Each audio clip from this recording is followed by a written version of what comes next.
Hello guys, good evening.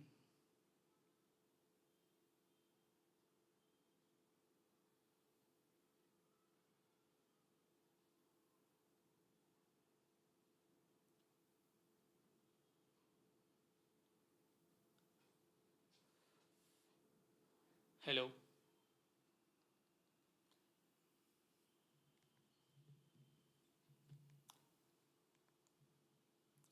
So we are live for the day of MCQs for GST. Let me know if you are able to see my screen and you are able to get my voice properly.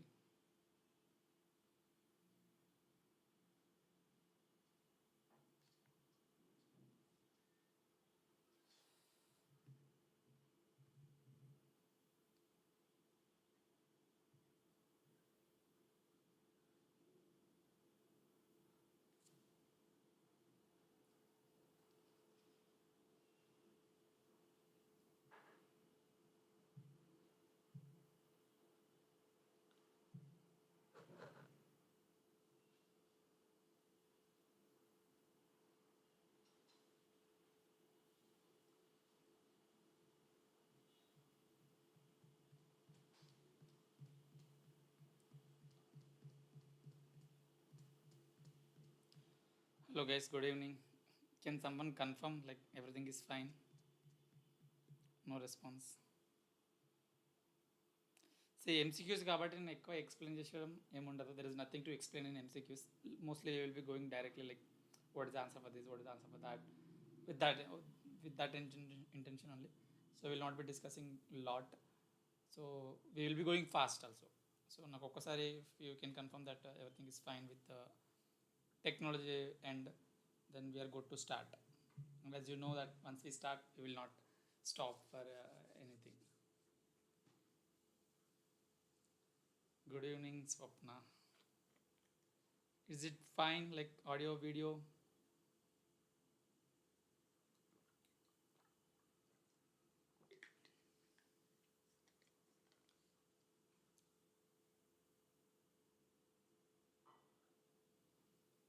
So today's our focus is to complete 70 questions. Sound bit louder. So if it has to be louder, then I have to come close to my mic and then talk. So it's my adjustment basically.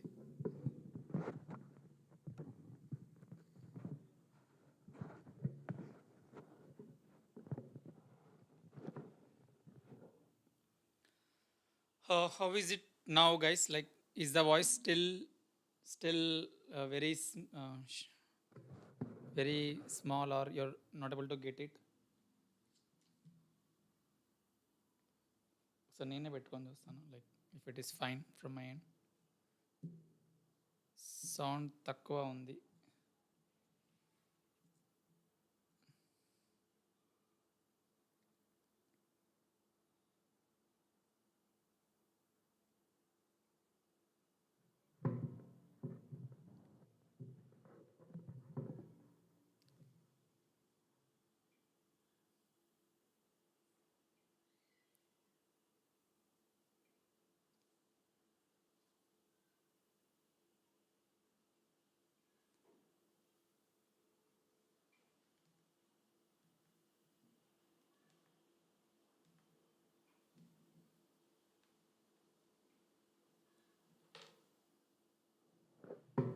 So I can continue, right?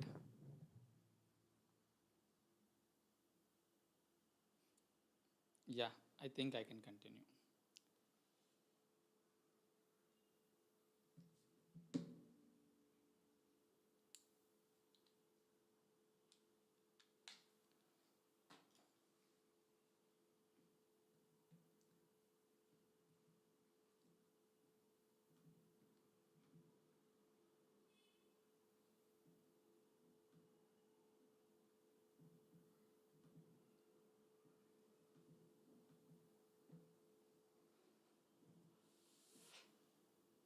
Yeah. So guys, as someone is pointing it out, okay. So if you feel still finding it's difficult, it's okay. I can hold it with my hand.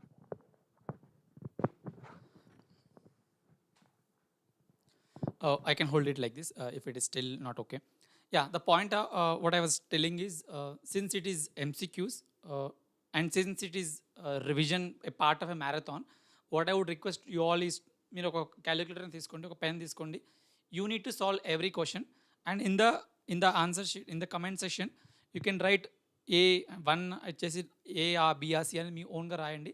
నేను ఎందుకు అలా నేను మిమ్మల్ని request చేస్తున్నాను అంటే ఇప్పుడు just మీకు ఒక 1 వీక్లో ఎగ్జామ్ స్టార్ట్ అవుతుంది. It's not the time for you to watch only the videos, it's time for you to apply something. Okay, so మీకు ఎంతవరకు ప్రిపరేషన్ బాగా అయింది, ఎంతవరకు మీరు మిమ్మల్ని మీరు అప్లై చేసుకోగలుగుతారో తెలుసుకోవడానికి ఒక మంచి టెస్ట్గా తీసుకోండి. Okay, just take it as it is a question examiner is asking you. Okay, నేను ఒక క్వశ్చన్ చెప్తాను, 1 అని క్వశ్చన్ చెప్తాను, దానికి ఒక 30 సెకండ్స్ 45 సెకండ్స్ నేను బ్రేక్ ఇస్తాను.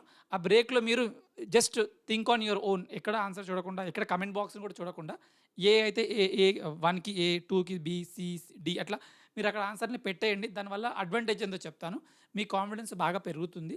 రాకపోతే anyway you don't have to worry, నాకు ప్రతి ఆన్సర్ రావాలని ఏం లేదు. మీకు ఏదైనా ఒక ఆన్సర్ రాలేదు అంటే ఒక 30 సెకండ్స్ 40 సెకండ్స్లో ఎవరైనా ఒకరు ఆన్సర్లు అక్కడ పెట్టేస్తారు. Okay, so it is more of a self realization of where you are standing today then me teaching. Okay, నేను ఎట్లా చెప్తాను మీకు ఎవరికి రాకపోతే, బట్ నా ఫస్ట్ ఫోకస్ ఇవాళ నేను రావడానికి ఉద్దేశం ఏంటంటే ఎగ్జామ్కి చాలా దగ్గరలో ఉంది కాబట్టి I don't want waste much of time. I don't want to simply say that okay 1కి A ఆన్సరు, 2కి B ఆన్సర్ అలా చెప్పడానికి ఏం లేదు. ఎందుకంటే anyway the answers are there with you. The question is that I want you to challenge yourself as to where you are standing at this point of time. Yeah, okay, so I will be starting. Yes guys, we'll start customs also, but based upon the request, based upon the response we get it in the comments. Actually I do make these videos, so of late I got few requests saying that okay sir we need MCQs. So then I thought why should I not take an MCQ session. Yes, we'll start. Just ర్యాండమ్గా ఏనో బీనో అట్లా చెప్పడం వద్దు. We don't want to be that kind of a student. Okay, ర్యాండమ్గా ఏదో అంటే ఏదో అదృష్టానికి try చేసినట్టుగా కాకుండా సీరియస్గా మనం అప్లై చేసుకుందాం. క్యాలిక్యులేటర్ ఒక బుక్ పెట్టుకొని ఒక సపరేట్ రూమ్కి వెళ్ళివ్వండి, మీ ఇంకా నెక్స్ట్ 1.5 hours 2 hours పెడుతుంది ఆ time, assuming that this examination is for you. Okay, Aircool limited a supplier of air conditioners is registered under GST in the state of Maharashtra. ఒక supplier మహారాష్ట్రలో registration చేసుకున్నాడంట. It has a policy to gift an air condition to its employees residing in Gujarat at the end of the financial year in terms of the employment contract. So వాళ్ళ contract ప్రకారం వాళ్ళు ఏం చేస్తారంటే ఎంప్లాయీస్కి ఏసీలని గిఫ్ట్గా ఇస్తారంట. కాకపోతే ఎంప్లాయీస్ గుజరాత్లో ఉన్నారు, కంపెనీ ఇన్కార్పొరేట్ అయింది ఆర్ రిజిస్టర్డ్ అయింది మహారాష్ట్రలో.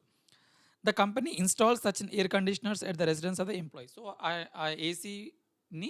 ఆ ఏసీ పీసెస్ మొత్తాన్ని తీసుకెళ్ళి ఒక్కొక్క ఎంప్లాయీ ఇంట్లో ఇన్స్టాల్ చేసేస్తారు. ఓకే, ఇట్స్ నాట్ లైక్ మీరు మహారాష్ట్రకు వచ్చి తీసుకోండి అనకుండా నేనే మీ ఇంటికి వచ్చేసి లైక్ కొంతమంది మ్యాన్ పవర్ని పెట్టేసి వాళ్ళతోటి నేను ఇన్స్టాల్ చేపిస్తాను చెప్పడానికి.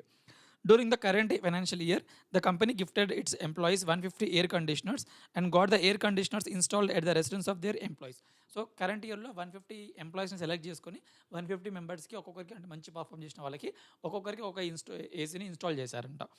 The total open market value of such conditioners is 52.52 lakhs excluding GST. అంటే బిఫోర్ GST మొత్తం అంతమంది కలిపి అంటే 150 ఎంప్లాయీస్కి సంబంధించిన AC cost 52.50 lakhs. The tax rate on such air conditioners is 28%, అంటే 14% CGST 14% SGST, మొత్తం కలిపి 28% ఇఫ్ ఇట్ ఈస్ IGST.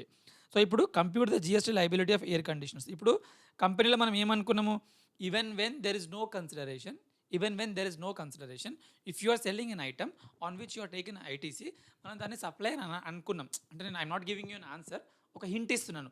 అంటే ఇప్పుడు మనమే కంపెనీ అనుకుందాం, మనము మన ఎంప్లాయీస్కి 150 మెంబర్స్కి ఏసీసీని డిస్ట్రిబ్యూట్ చేసాము. సో ఇప్పుడు మనం దాన్ని కన్సిడరేషన్ ఇవ్వట్లేదు, మనం ఫ్రీగానే ఇచ్చాం కదా. సో కన్సిడరేషన్ లేదని చెప్పి వదిలేస్తామా, లేకపోతే కన్సిడరేషన్ ఉందని చెప్పి ట్యాక్స్ కంపెనీ గవర్నమెంట్ కట్టాలా, అది మీరు 30 సెకండ్స్లో ఇవ్వండి. నేను ప్రతిదానికి ఒక 30 సెకండ్స్ 45 సెకండ్స్ వెయిట్ చేస్తాను. ఎందుకంటే ఎవరైతే సీరియస్గా జెన్యూన్గా ప్రాక్టీస్ చేస్తున్నారో వాళ్ళకి ఇది మిమ్మల్ని మీరు టెస్ట్ చేసుకునే ఒక పరిస్థితి. ఎక్కడ ఆన్సర్ని చూడకూడదు, ఏ బుక్ని రిఫర్ చేయకూడదు. అట్లా అయితేనే మిమ్మల్ని మీరు జెన్యూన్ ఎఫర్ట్ అటెంప్ట్ ఇచ్చుకున్నట్టు అవుతారు.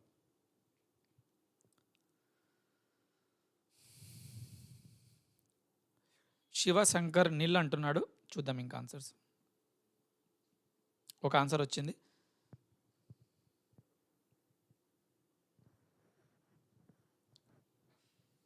ఈ మైక్ కలర్ నా షర్ట్ కలర్ కలిసిపోయింది, అసలు మైక్ పట్టుకున్నట్టే లేదు అక్కడ. శివచరణ్ 14,70,000 అంటున్నాడు. ఓకే, హానెస్ట్ అటెంప్ట్ ఇవ్వండి guys. Okay, let it be right, let it be wrong, కానీ మనము మోసం చేసుకోకూడదు. మీరు ఎక్కడ కమెంట్లను చూడకండి, కమెంట్లను చూడకుండా ఎక్కడ బుక్ని రిఫర్ చేసుకోకుండా మిమ్మల్ని మీరు ట్రై చేసుకోండి. This video will definitely help you to at least score up some 10 marks in your MCQs. Video లెంతీగా ఉంటుంది, చాలా టైం పట్టుద్ది. తొందరగా చూడాలనుకున్న వాళ్ళకి ఈ వీడియో కరెక్ట్ వీడియో కాదు. 2 hours పోయినా సరే మొత్తం మమ్మల్ని మేము ఇన్వాల్వ్ చేసుకుంటా అంటే బాగుంటుంది. 40,000 రవితేజ. 40,000 ఇక్కడ లేదు కదా, అంటే మనకి ABCDలో ఆన్సర్ లేదు కదా Raviteja.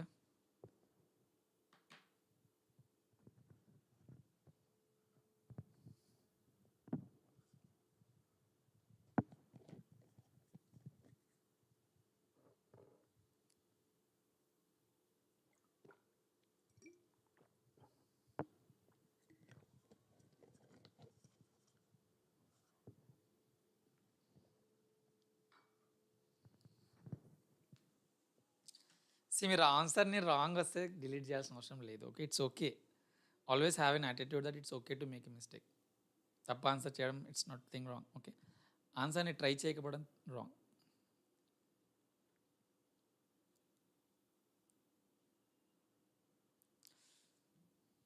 Okay, so the answer is guys, మనకు 52.5 lakhs ఇచ్చాడు కదా. సో 52.5 lakhs ఏంటి అంటే కంపెనీకి మొత్తం కలిపేసి, కాకపోతే అంతా ఒక్కరికే ఇవ్వట్లేదు కదా.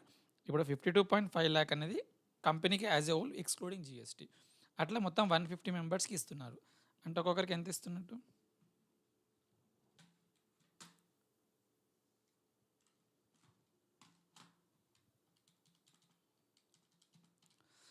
అంటే ఒక్కొక్కరికి 35,000 వర్త్ ఆఫ్ ఒక గిఫ్ట్ని ఇస్తున్నాడు. ప్లస్ GST 18% వేద్దాం దీనికి, ప్లస్ 18% GST వేస్తే 41,300 పడుతుంది ఒక్కొక్కరికి. ఓకే, సో 41,000 కరెక్టేనా, 52 lakh 50,000 డివైడెడ్ బై 150 మెంబర్స్కి ఇచ్చాడు. 35,000 ప్లస్ 18% అంటే 41,300 ఒక్కొక్క ఎంప్లాయీకి ఇచ్చిన వాల్యూ. మనకేమన్నది, ఒక ఎంప్లాయీకి 50,000 వరకు గిఫ్ట్ ఇవ్వచ్చు. 50,000 దాటితే అది ట్యాక్సబుల్ అవుతుంది. ఇప్పుడు నేను ఒక కంపెనీకి జాబ్ చేస్తున్నానంటే employees providing services to employer, అది నెగిటివ్ లిస్ట్లో ఉంది, దెర్ ఇస్ నో ట్యాక్సబిలిటీ. కానీ ఎంప్లాయీకి ఇచ్చినప్పుడు 50,000 వరకు as a part of a contract it's fine. 50,000 దాటింది అంటే GST లయబిలిటీలోకి వస్తుంది. సో ద ఆన్సర్ ఈస్, ఇప్పుడు 50,000 లోపే ఉంది కాబట్టి ఎవరు ట్యాక్స్ కట్టరు, కాబట్టి C is the right answer. Okay,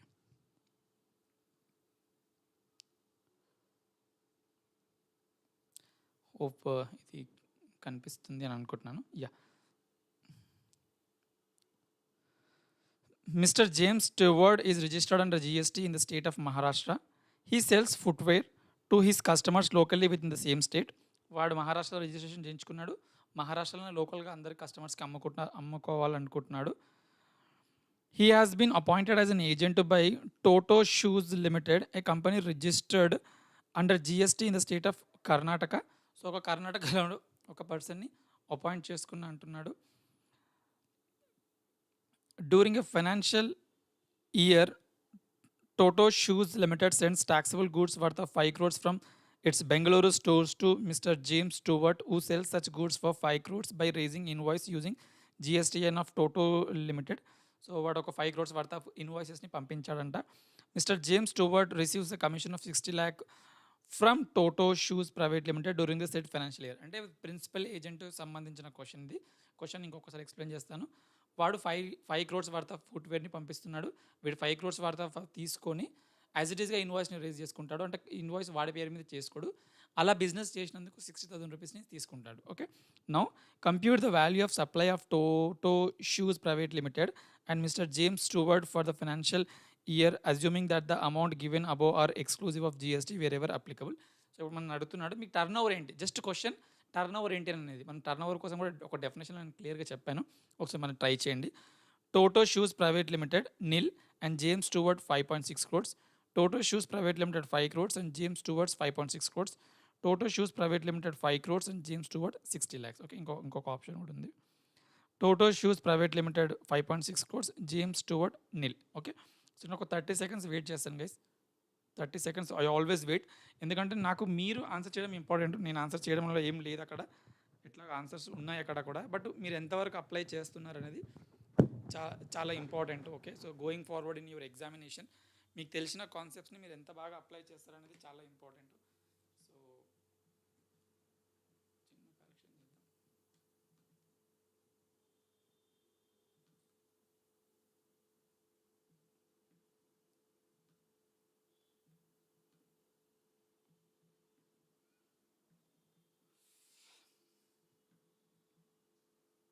yeah, so D is option అంటున్నాడు Shiva. Okay, will wait. D అంటున్నాడు, విల్ వెయిట్.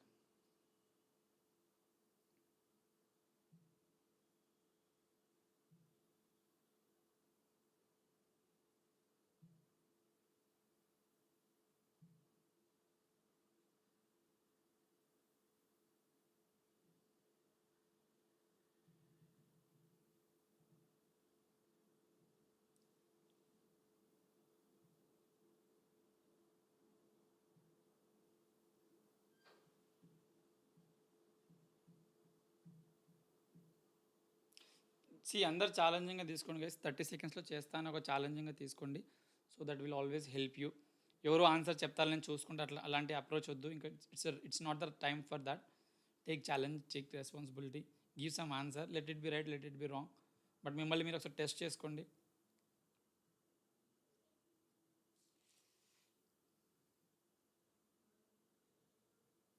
వచ్చిన పిక్టోరియల్ రాస్తాను ఇక్కడ.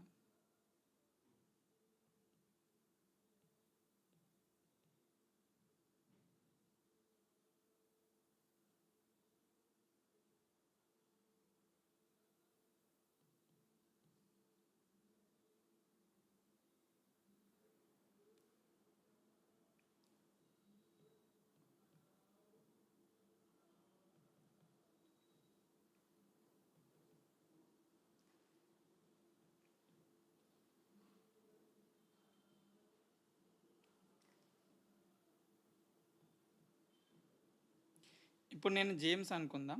నేను ఏం చేస్తున్నాను ఒకసారి చెప్తాను.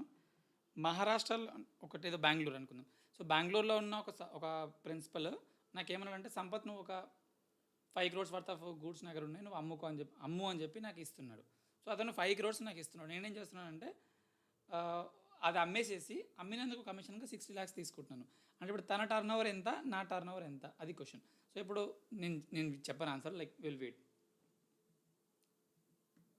ఎవరో టర్న్ ఓవర్ని ఏమేమి తీసుకోవాలి.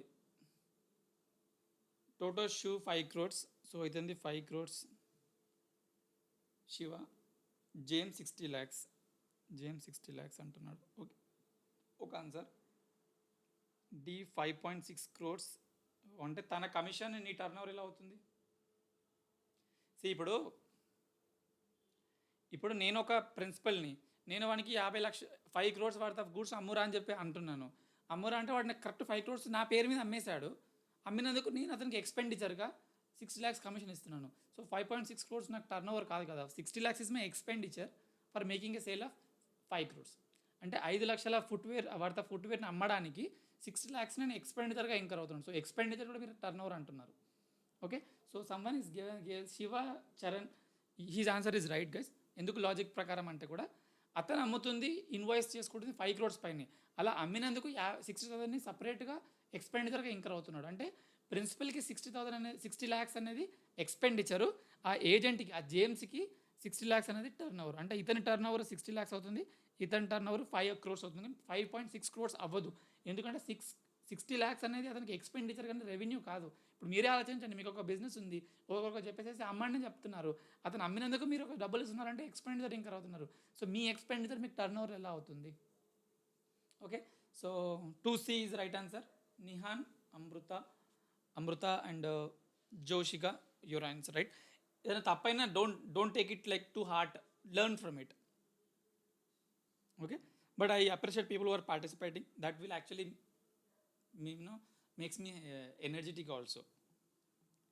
Which of the following persons can opt for composition under section 10 of the CGST Act 2017 in the state of Delhi? So ఢిల్లీకి కంపోజిషన్లో ఈ కింద వాటిలో ఎవరెవరు తీసుకోవచ్చు. సెక్షన్ 10 అనేది మేబీ ఈ మ్యారథాన్లో నేను చెప్పలేదు, బట్ నేను ఇంతకుముందు చేసిన ప్రతి మ్యారథాన్లో నేను దానికోసం సపరేట్గా వీడియోనే పెట్టాను, కంపోజిషన్ వాళ్ళ స్కీమ్లో ఏమేమి ఉంటాయి అనేది. హోప్ మీకు ఆల్రెడీ ఐడియా ఉంటుంది. సో ఇందులో కొంతమంది అలౌడ్, కొంతమంది అలౌడ్ కాదు. ఎవరో చెప్పాలి. ఒకటి, registered person whose aggregate turnover in the preceding financial year did not exceed 75 lakhs. అంటే ఒక పర్సన్ ఉన్నాడంట, తన టర్న్ ఓవర్ ప్రీవియస్ ఇయర్లో 75 lakhs కంటే తక్కువ ఉందంట. అంటే అది ఆ 75 lakhs కరెక్ట్ ఆన్సర్ అని ఆలోచించకండి. మీరు అనుకున్న ఓవరాల్ టర్న్ ఓవర్ లోపు అది ఉందా లేదా అనేది ఆలోచించాలి. ఓకే, కొంచెం స్మార్ట్గా ఆలోచించాలి. Registered person whose aggregate turnover in the preceding financial year did not exceed 1.5 crores. గుర్తు చేసుకోండి, మీ మెమరీని టెస్ట్ చేసుకోండి. A person engaged in the manufacturing of pan masala, tobacco, manufactured tobacco substance. So pan masala లాంటి బిజినెస్లో ఉన్న వాళ్ళు కంపోజిషన్లోకి రావచ్చా, ఒకటి ఎక్సెప్షన్లో ఉంటుంది. A person engaged in the manufacturing of ice cream, other edible oils whether or not containing cocoa. So ఇది కూడా మనం ఒక దగ్గర మాట్లాడుకున్నాం. వీళ్ళకి ఒక సపరేట్గా ట్రీట్ చేస్తారు, ప్లేస్ ఆఫ్ సప్లై దగ్గర సపరేట్గా ట్రీట్ చేస్తారు ఆ కోకా, టొబాకో వీళ్ళని. సో దాన్ని కొంచెం అప్లై చేయండి. A person engaged exclusive in the providing restaurant services. Restaurant సర్వీసెస్ని మనం ఏ కేటగిరీలో తీసుకుంటాం? కంపోజిషన్ లెవెల్లో ఒక ఎక్సెప్షన్ ఉంటుంది, ఎక్సెప్షన్కి ఇది ఒక ఎక్సెప్షన్గా ఉంటుంది. ఓకే, సో ఒకసారి go back to your question. A person engaged exclusive in the supply of medicine. Medicine అంటే ఓన్లీ గూడ్స్ని సప్లై చేస్తున్నాడు. సో ఇప్పుడు ఈ వాటిలలో ఏది correct? 1 2 3 5, 1 2 5 6, 1 2 3 4 5, 3 4 5 6. Okay, 30 seconds time guys. అందరూ సీరియస్గా నా ఎగ్జామ్ నాకు 1 mark రావాలి అని ఒక పట్టుదలతో చేయండి. వేరే వాళ్ళు ఆన్సర్ చూడకండి, మీరు ఆలోచించుకొని ఆన్సర్ ఫిక్స్ అయ్యి అక్కడ కమెంట్లో పెట్టండి. కమెంట్లో చూసి answer రాయకండి.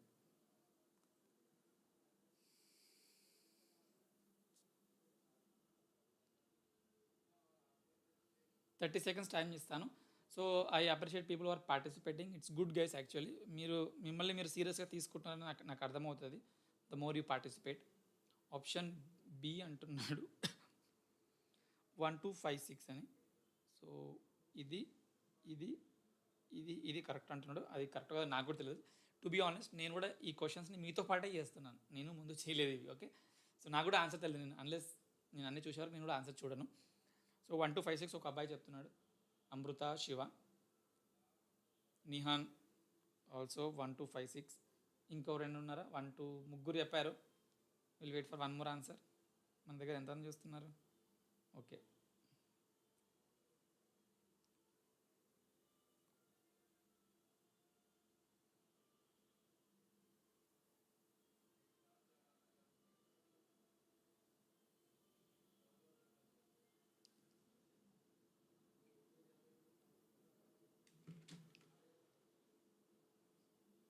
One two five six Bunny. Okay, so that's good guys.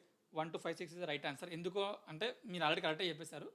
ఇప్పుడు మనకు 1.5 crores చూడాలి అంటే ఇప్పుడు 75 lakhs ఉందంటే ఇది రాంగ్ ఆన్సర్ అయ్యి ఉంటుంది కానీ అనుకోకండి. 1.5 crores లిమిట్ ఉంది కానీ ఇప్పుడు 75 lakhs అయ్యాడు అంటే వీడు కూడా ఎలిజిబులే కదా. 1.5నే చూస్తున్నారు కానీ అంతలోపు ఎవరైనా ఎలిజిబులే. సో ఇతను ఎలిజిబుల్ అవుతాడు, ఇతను ఎలిజిబుల్ అవుతాడు. ఇంకొకటి ఈ 5 6 ఎందుకు కరెక్ట్ ఆన్సర్ అంటే రెస్టారెంట్ సర్వీసెస్ వాళ్ళు కూడా it is treated as if it is a good. So though it is a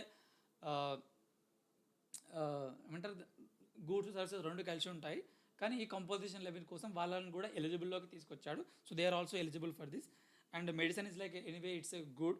so ఎక్స్క్లూజివ్లో గూడ్లో ఉన్న వాళ్ళు తీసుకోవచ్చు. Okay, so I appreciate all of you. All your answers are right. So I'm also happy that your participating. State which of the following statement is incorrect. Incorrect అనంటే తప్పునది మనం వెతకాలి. Okay, an agent supplying taxable goods on behalf of principal where invoice is issued in the name of the principal is required to get compulsory registration under the GST. Answer yes or no చెప్పాను. ఈ question explain చేస్తాను. Principal నేను agent. So అతను నాకు ఇచ్చినవి నేను as it ఈస్గా అతని పేరు మీదే నేను సప్లై చేస్తున్నాను. I'm not supplying in my name, I'm supplying in he's name. కాబట్టి నేను కంపల్సరీగా రిజిస్ట్రేషన్ చేయించుకోవాలా వద్దా? You have to answer. Okay, person who are required to deduct tax under section 51 of the CGST Act 2017 whether or not separately registered under the CGST Act are compulsorily required to get registered under the GST without any threshold limit. గుర్తు చేసుకోండి, 51 52 రెండు మాట్లాడుకున్నప్పుడు 51ని కూడా మనం కంపల్సరీగా మనకు వేరే registration ఉన్నా లేకపోయినా టర్న్ ఓవర్ తోటి సంబంధం లేకుండా రిజిస్ట్రేషన్ చేయించుకోవాలా అని ఒక పాయింట్ మాట్లాడుకున్నాం మనము. అది ఒకసారి ఇక్కడ అప్లై చేయండి. Okay, go back to that session. 2-3 days బ్యాకే అంటే ఒక 1 week బ్యాకే మనం మీ సెషన్ కూడా తీసుకున్నాం. Every person supplying online information and database access retrieval services from a place outside India to a registered person in India is compulsorily required to get registered under the GST without any threshold limit. గుర్తు చేసుకోండి, ఈ electronics commerce ఆపరేటర్కి రిజిస్ట్రేషన్కి ఏదైనా limit ఉన్నదా అని. Okay, I believe ఒక limit ఉంది, కానీ ఒకసారి మిమ్మల్ని మీరు క్వశ్చన్ చేసుకోండి. Persons who supplies services other than specified under the subsection 5 of 9 through such electronics commerce operator who is required to collect tax at source under section 52 of the GST Act are compulsorily required to get registered under the GST without any threshold limit. Choose the most appropriate option. Okay, so ఇందులో ఫస్ట్ది ఏజెంట్ది నేను ఇక్కడ answer కూడా కనిపించేటట్టు పెడతాను. I hope కనిపిస్తుంది అనుకుంటున్నాను. I wait for 30 seconds. నేను ప్రతిదానికి ఎక్స్ప్లెనేషన్ అయితే ఇచ్చాను, and all these things we have discussed in our marathon also. So try to apply yourself once. Okay, ఒకసారి మిమ్మల్ని మీరు అప్లై చేయండి.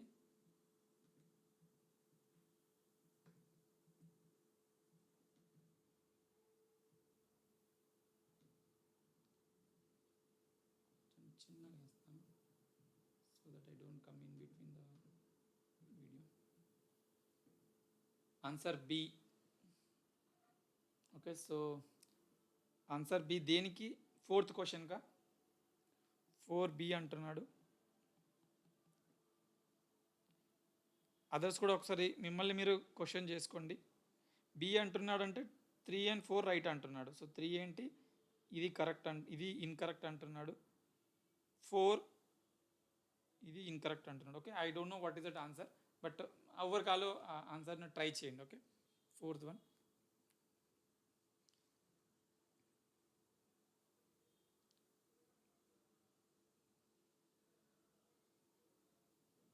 ఫస్ట్ వన్ కరెక్టా మరి శివ? ఫస్ట్ వన్ కరెక్టా? ఫస్ట్ వన్ ఏమంటున్నాడు, ప్రిన్సిపల్ పేరు పైన ఏజెంట్ సప్లై చేస్తున్నప్పుడు నేను ఇన్వాల్వ్ అవ్వట్లేదు, నేను కంపల్సరీగా రిజిస్ట్రేషన్ చేయించుకోవాల్సిన అవసరం ఉన్నదా? ఎందుకంటే నేను ఇన్వాయిసెస్ని నా పేరు మీద ఇష్యూ చేయట్లేదు, మా ప్రిన్సిపల్ పేరు పైన ఇష్యూ చేస్తున్నాను. So now you have to answer.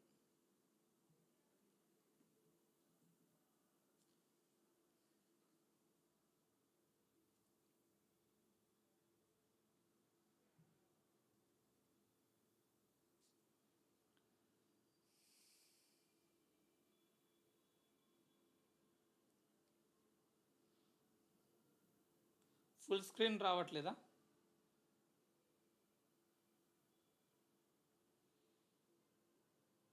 నేను చిన్నగా కిందికి వచ్చేసాను, ఎందుకంటే స్క్రీన్ని పెద్దగా పెట్టాలని నేను కొంచెం చిన్నగా చేసేసుకున్నాను.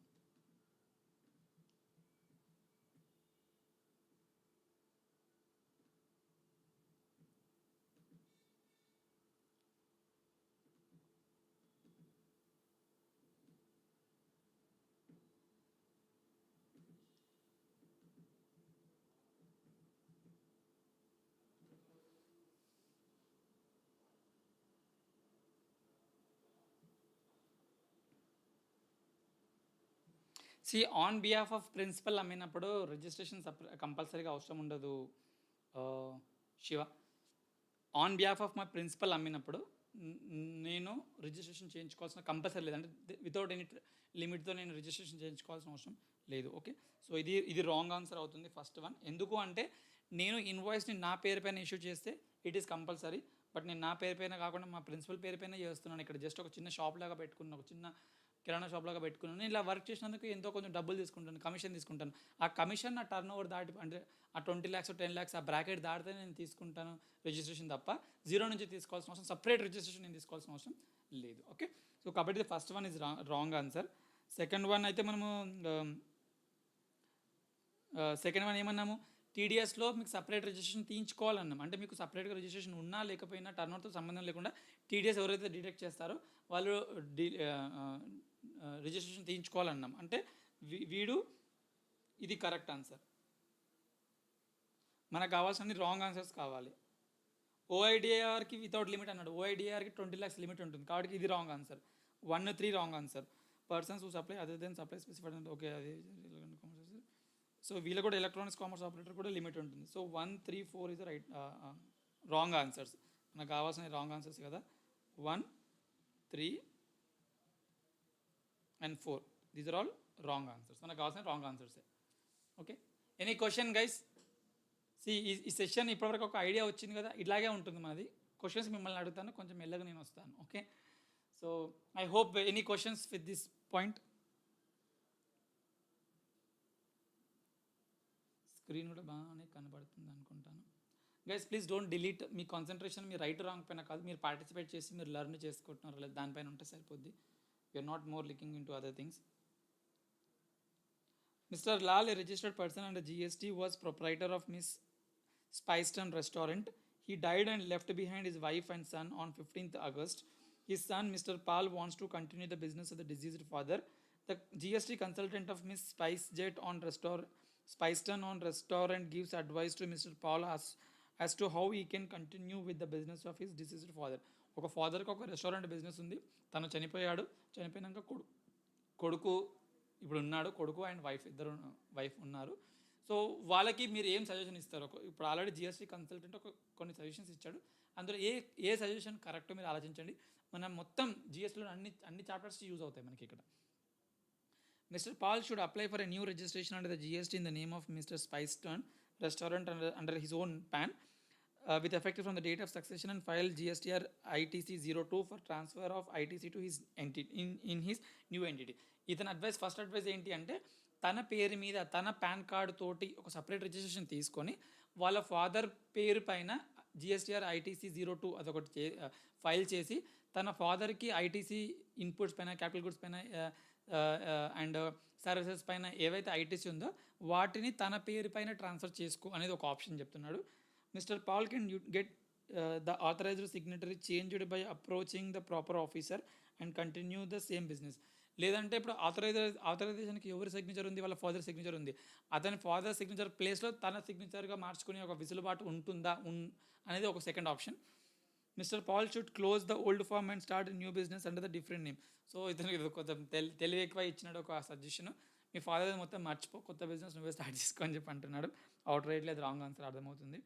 Mr. Paul should do the business with his mother as the new proprietor of Miss Spicetown restaurant and Mr. Paul should be manager. So తన తల్లిని కొత్త ప్రొపరైటర్గా పెట్టి తను మేనేజర్గా ఉండమంటున్నాడు. సో మన బిజినెస్ ఎలా చేయాలని చెప్పడం మన జిఎస్టీ కన్సల్టెంట్ ఆర్ సిఏ మనది కాదు అది, అంటే అది వేరే రోల్. బట్ ఇక్కడ as a expert of the GST తన ఫాదర్ పైన ఉన్న ఐటీసీని తను తీసుకొని ఏం చేయొచ్చు అని చెప్పేసి.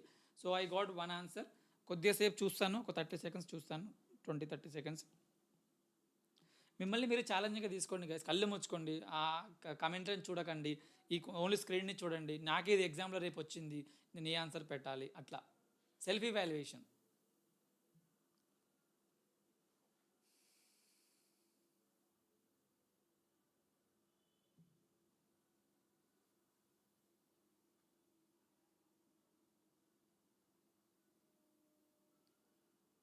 Yes, Shiva, it's an institute material only, so I can share, no issues. I can share after this session. Yeah, so answer A is right answer. ఎందుకు అంటే మనకు ఒకటి ఆ చాప్టర్ నాకు కూడా గుర్తుకులేదు, ఐ థింక్ ఐటీసీ చాప్టర్లో ఉంటుంది. సో మనము కొన్ని స్పెషల్ కేసెస్ ఉంటాయి సెక్షన్ 27 ప్రకారం. అంటే మీరు కాంపోజిట్ నుంచి నార్మల్కి వెళ్ళినప్పుడు, ఎగ్జామ్టెడ్ నుంచి ట్యాక్సిబుల్కి వెళ్ళినప్పుడు, ట్యాక్సిబుల్ నుంచి ఎగ్జామ్టెడ్, అట్లా కొన్ని సినారియోలో ఒక సినారియో ఏంటంటే సోల్ ప్రొపరేటర్ తన బిజినెస్ని క్లోజ్ చేసుకున్నప్పుడు, లేదంటే యాజ్ ఎ గోయింగ్ కన్సర్న్గా బిజినెస్ అమ్మినప్పుడు, మనం ఇప్పుడు ఒక కొత్త కంపెనీ ఏదైతే ఏర్పడుతుందో వాళ్ళు GST ITC 02 ఆ ఫామ్ని ఫైల్ చేసి తన ప్రెసిడెంట్ కంపెనీలో ఉండే ఇన్పుట్ ట్యాక్స్ క్రెడిట్ మొత్తాన్ని వాళ్ళు తీసుకోవచ్చు. అంటే ఇప్పుడు వాళ్ళ ఫాదర్ పేరు పైన ఉన్నప్పుడు ITC on inputs, capital goods, services ఏవి ఉందో అది తన పేరు పైన ఇంకొక జిఎస్టీ రిజిస్ట్రేషన్ చేయించుకొని తీసుకోవాలి. So A is the right answer.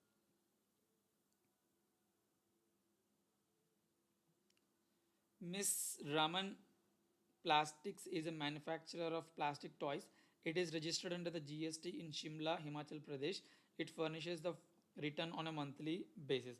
So షిమ్లాలో ఒక బిజినెస్ ఉందంట, వాళ్ళు మంత్లీ రిటర్న్స్ ఫైల్ చేస్తున్నారు, క్వార్టర్లీ రిటర్న్, మంత్లీ పేమెంట్, ఆ స్కీమ్ కాదు. It procures raw materials from Punjab during month of April 2021. It purchased materials of 35 lakhs and paid IGST thereon of 6.3 lakhs. It supplied 30% of its production in the state of Jammu and Kashmir, whereas 70% of its production was supplied to taxable at the rate of 0.1% to a merchant exporter. నా last session ఎవరెవరైతే విన్నారో చాలా తక్కువ members విన్నారు, అందులో మనం ఇది మాట్లాడుకున్నాము. ఇంపోర్ట్ ఎక్స్పోర్ట్లో ఒకటి మనకు సెజ్ ఉంటుంది, ఒకటి మనకు ఈ మర్చెంట్ ఎక్స్పోర్టర్ అని ఉంటాడు. అంటే వాళ్ళకి ఏంటి అంటే, ఇప్పుడు నేను ఎగ్జాంపుల్ చెప్తాను. నేను ఇప్పుడు మ్యానుఫ్యాక్చరింగ్ చేశాను, నేను డైరెక్ట్గా అమ్ముకోకుండా ఒక మర్చెంట్ ఎక్స్పోర్టర్ అంటే వాళ్ళు కొంచెం ఎక్స్పర్ట్స్ అనుకుందాం, అతనికి నేను 0.1% నేను అమ్ముకుంటాను, తను ఎక్స్పోర్ట్ చేసుకుంటాడు. ఓకే, సో తను ఎక్స్పోర్ట్ చేసుకున్నప్పుడు నా అవుట్పుట్లో ఎంత ఉంది అంటే, ఇప్పుడు నేను అవుట్పుట్ అమ్మినప్పుడు 0.1% కలెక్ట్ చేశాను, కానీ ఇన్పుట్లో ఎంత, నేను 18% ఎంత,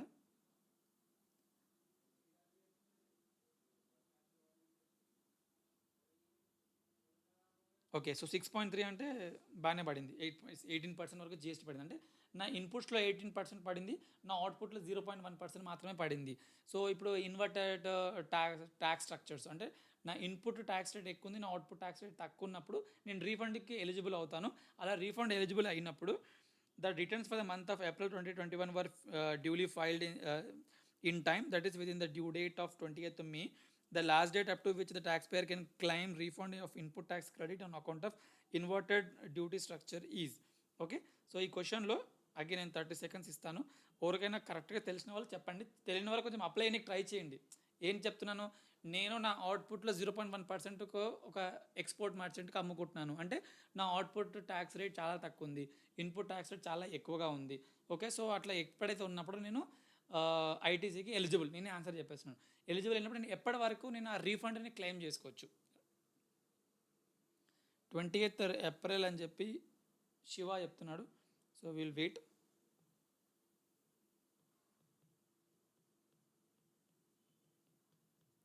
అనేది ఆన్సర్ కాదు, నాకు కూడా తెలియదు, ఇంకొంచెం ఆలోచించండి. We will wait for 2-3 answers because normally 4-5 people are answering, right? మీ మీ ఎక్సైట్మెంట్ని I don't want to kill it.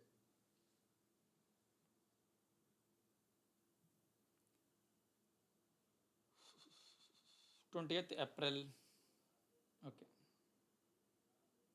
Will wait. Anybody else? మనం ఐటీసీ క్లెయిమ్ చేసుకోవడానికి లాస్ట్ డేట్, ఐటీసీ క్లెయిమ్ చేసుకోవడానికి ఎక్కువ లాస్ట్ డేట్ ఉంటుంది, గుర్తుందా? మీరు ఐటీసీని మీరు ఎప్పుడంటే అప్పుడు క్లెయిమ్ చేయడం కాదు, దానికి ఒక డేట్ ఉంటుంది.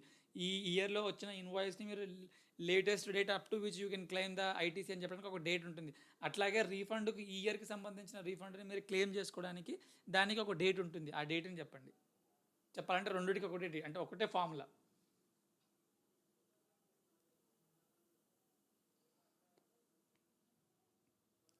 Thirty seconds I'll wait. Sixth answer.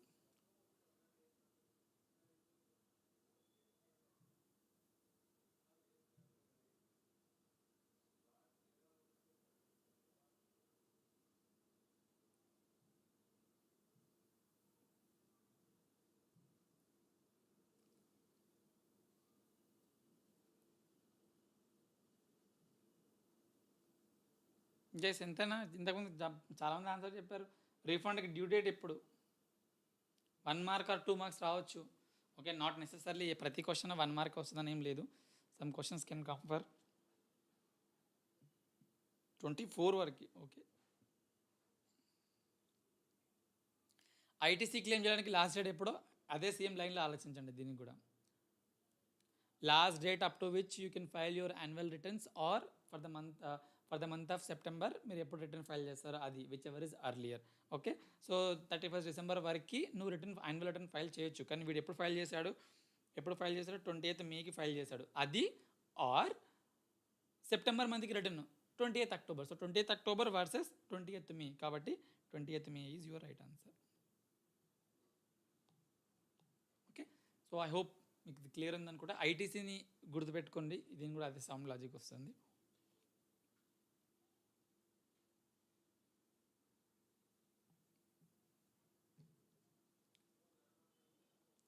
Jolly Electronics Private Limited, an authorized dealer of GG Micros Limited, is located and registered under the GST in Lucknow, Uttar Pradesh. It has sold following items to Mr.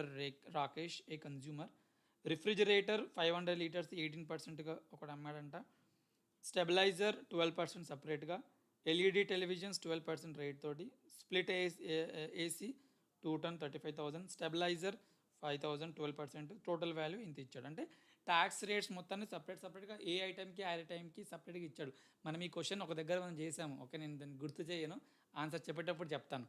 Okay, now Jolly Electronics Private Limited has given a single invoice indicating the price of each item separately అన్నాడు. అది కూడా underline చేసుకోండి. To mister Rakesh has given a single check. అంటే వాడు మొత్తం కలిపి ఒకటే amount ఇచ్చాడు, ఒకటే చెక్ ఇచ్చేస్తాడు. 1 lakh for all the items as a composite discounted price.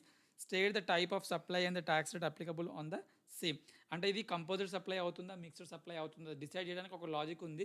అది మీరే అప్లై చేయండి. మనం ఒక క్వశ్చన్ చేసాం మన మ్యారథాన్ సెషన్లో, దానికే కొంచెం పెద్దన్నలాగా ఉంది క్వశ్చన్ ఇది. Okay, composite supply highest rate of 28 will apply. Mixed supply highest rate of 28 will apply. Supply other than the composite and mixed supply highest rate is applicable to 28, అదే apply. Supply other than composite and mixed supply respective tax rates applicable to each item. Okay, so question నేను సింపుల్గా చెప్పేస్తాను. ఒకటే ఇన్వాయిస్లో different ఐటమ్స్కి different రేట్లు వేసి సపరేట్గా చేశాడు.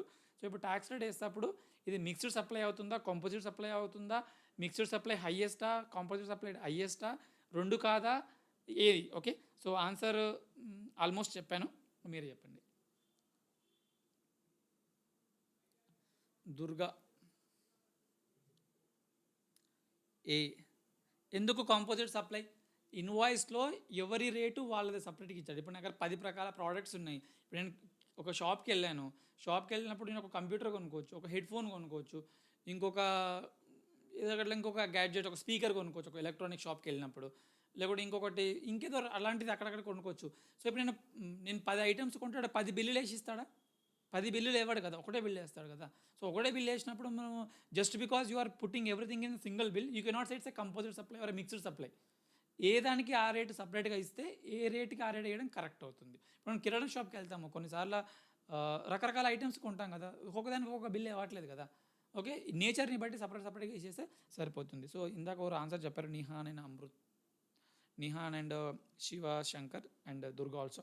So D is your answer. ఎందుకంటే ఇది మిక్స్డ్ సప్లై కాదు, కాంపోజిట్ సప్లై కాదు, కాబట్టి ఏ రేట్కి ఆ రేట్ వేయడమే కరెక్ట్. ఓకే, సో ఇది మనం ఎగ్జాంపుల్ ఒకసారి చేసాము, బట్ ఇలా ఎగ్జాంపుల్ ఇలాంటిది ఒకటి వచ్చే ఛాన్స్ ఉంది. Radhika Travels Private Limited purchased a bus chassis from Jyoti Motors Limited for a consideration of 80 lakhs on 1st August. Radhika Travels Private Limited sent the bus chassis for bodybuilding to Miss Hanumanth Fabricators and paid an advance in the consideration of 25 lakhs. So 80 lakhsకి మాట్లాడుకున్నారు. Bus chassis అంటే ఒక skeleton లాంటి bus ఉన్నట్టు, just ఒక స్ట్రక్చర్ని ఇచ్చేసి మిగతా body parts మొత్తం మీరు ఫిక్స్ చేయండి అన్నట్టుగా ఇచ్చాడు. ఓకే, బాడీ బిల్డర్ అంటే మన బాడీ బిల్డర్ కాదు, ఆ బాడీకి రకరకాల ఐటమ్స్ ఫిట్ చేసి ఇవ్వడం. 25 lakhs received by miss Hanumant fabricators on 10th August. So వాడికి 10th Augustకి డబ్బులు ఇచ్చేసారు. Miss Hanumant fabricators after completing the bus body informed Radhika travels private limited for inspection of work done on 1st September. So వాడు fit చేయగానే డబ్బులు వచ్చేసాను కాదు కదా, నువ్వు అనుకున్నట్టుగా వచ్చిందా లేదా చూడడానికి ఓనర్కి చెప్పాడా, మేము ఏదో ఫిట్ చేసాము వచ్చి చూసుకోవాలని. సో వాడు 1st Septemberకి చెప్పాడంట. Radhika travels private limited visited the work shop of Hanuman fabrications on 7th September. అంటే ఒక 1 week తీసుకొని వాళ్ళు ఇన్స్పెక్ట్ చేశారంట. And confirmed that the bus body was in accordance with the terms of the contract. Okay, నేను చెప్పినట్టుగానే ఉంది అని చెప్పి కన్ఫర్మేషన్ ఇచ్చారు. అంటే క్లియరెన్స్ ఇచ్చేసారు, ఇంజనీరింగ్ క్లియరెన్స్ ఇచ్చేసారు. Miss Hanumanth Fabricators raised an invoice of 25 lakhs on 15th September and supplied chassis along with the bus body so constructed. So ఇంకా మొత్తం వీళ్ళు మాట్లాడుకుంది ఎంత 80 లక్షలకి. సో ఇంకొక 25 లక్షలు ఇచ్చేసారంట, ఇచ్చేసి బాడీని తీసుకెళ్ళిపోయారు, అంటే బస్ బాడీని. Along with the invoice on 16th September. State the time of supply in this case for supply made by Hanumanth Fabricators out of the choices given below. Okay, 10th August, 7th September, 15th September, 16th September. This is a very good question guys. Time of supply కోసం మాట్లాడుకుంటున్నాడు. Point of taxation rules అది అప్పట్లో ఉండేది, ఇప్పుడు time of supply. So ఇప్పుడు మీరు వీడు bus ఇచ్చినప్పుడా, ఆ బస్సుని వాడు కంప్లీట్ చేసినప్పుడా, వాడు కంప్లీట్ అని చెప్పినప్పుడా, ఆ కంప్లీట్ అయింది వీడు పోయి ఇన్స్పెక్షన్ చేసినప్పుడా, లేకపోతే అడ్వాన్స్ ఇచ్చినప్పుడా, లేకపోతే బ్యాలెన్స్ ఇచ్చినప్పుడు ఇంక ఇవన్నీ ఉన్నాయి అంటే అంత కాంప్లికేటెడ్ ఉంది, బట్ మీ కాన్సెప్ట్ తెలిస్తే మీరు 10 సెకండ్స్లో చెప్పేస్తారు ఆన్సర్. ఒక దగ్గర మనం మాట్లాడుకుంటాం కూడా సెక్షన్ 31లో, if the goods involve movement of goods invoice to be issued on or before the delivery of goods, if the supply does not involve movement of goods, ఇంకా డాష్ డాష్ డాష్ ఉంటుంది, నేను కొంచెంసేపట్లో చెప్తాను. Okay, so చిన్న point, but ఎవరైతే మన marathon వీడియోస్ని ప్రాపర్గా విన్నారో వాళ్ళు ఆన్సర్ చేయొచ్చు.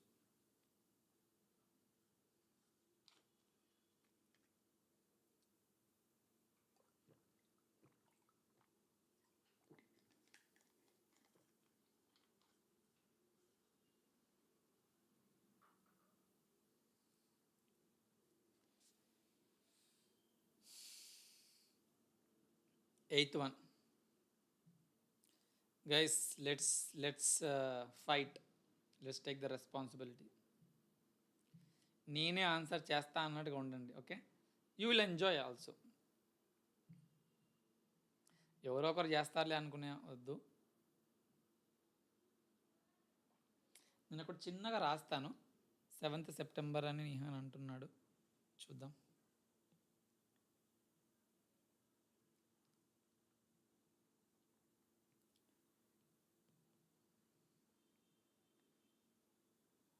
August 10th ఒక డేట్ ఉంది, రకరకాల డేట్ ఉంది. 1st సెప్టెంబర్ ఒక డేట్ ఉంది,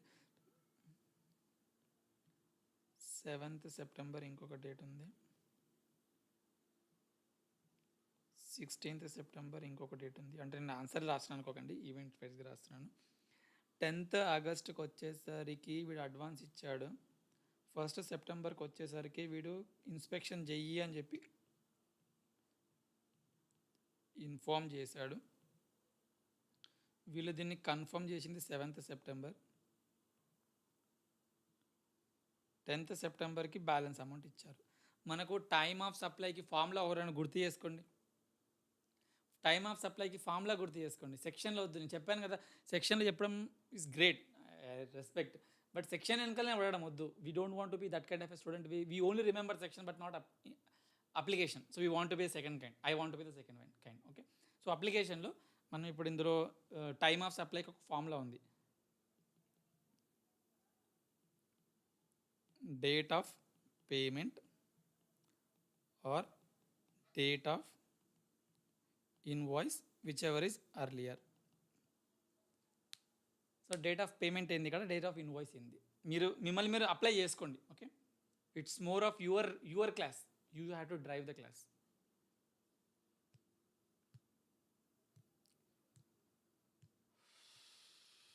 దుర్గా పి అంటున్నాడు 7th సెప్టెంబర్ కన్ఫర్మ్ చేసినప్పుడు. Yes, so as Durga is saying 7th September is the date on which the invoice should have been issued. కానీ దాన్ని ఇంకొక దాంతో కంపేర్ చేసి విచ్ ఎవర్ ఇస్ అర్లియర్ అనాలి. సో అది దేంతో కంపేర్ చేయాలి, విచ్ ఎవర్ ఇస్ అర్లియర్ ఎప్పుడు అనాలి. Okay, so your answer is only part of an answer. Yes, is right, this is the date on which the invoice should have been issued.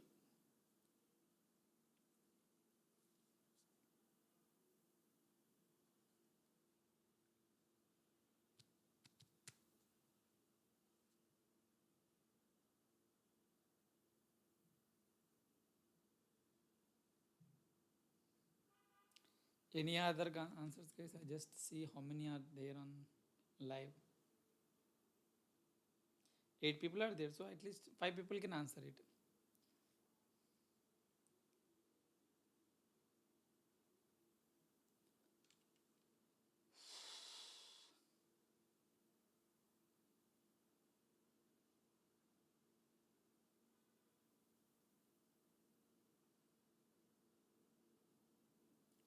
Amrita, not there. So 7th September or the date of payment. So 7th September is the answer for this date of invoice key. Date of payment is this one, 10th August, whichever is earlier kabatti we'll go with 10th August. Okay,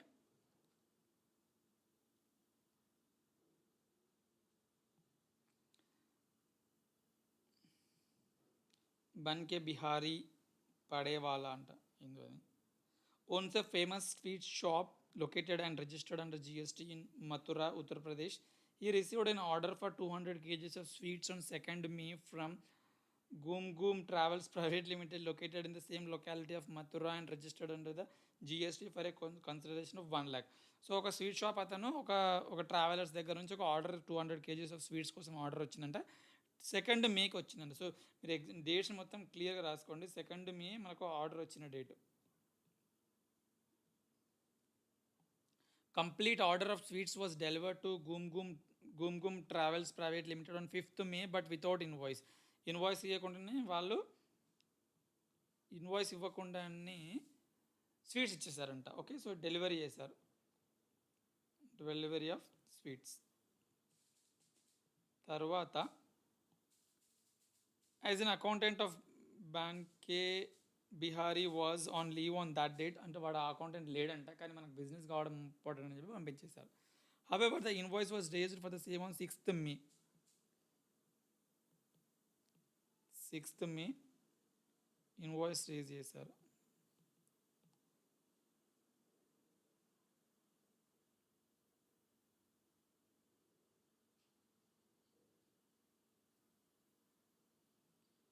fifth May delivery చేశారు గూడ్స్ని. 6th May invoice raise చేశారు. When the accountant join the office after leave payment of the full was made on 7th May. So 7th May డబ్బులు వచ్చాయి, payment వచ్చింది. Again same formula వాడండి. Determine the time of supply of the goods in this case. 30 seconds wait చేస్తాను guys. So ఎవరైతే సీరియస్గా ఉండి నన్ను నేను టెస్ట్ చేయాలనుకుంటున్నారో you can stay in this live session and you can keep applying guys. So this is for the serious people who have already done there preparation. అసలు ఏం preparation లేదనుకుంటే మాత్రం మీరు ఇబ్బంది పడతారు. And one more thing, don't afraid to write in the comment section because after the session this video will be in private. Okay, so this video is only for live watchers. కాబట్టి మీకు మళ్ళీ ఎవరైనా చూస్తారేమో అనేది ఏం లేదు. there is nothing like that. Okay,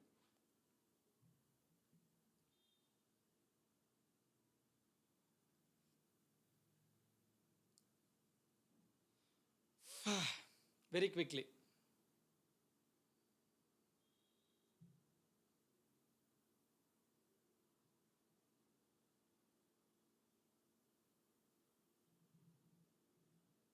మనం రెండింటిని compare చేస్తాం. ఆ రెండింటిని ఏంటో ఒక్కసారి గుర్తు చేసుకోండి.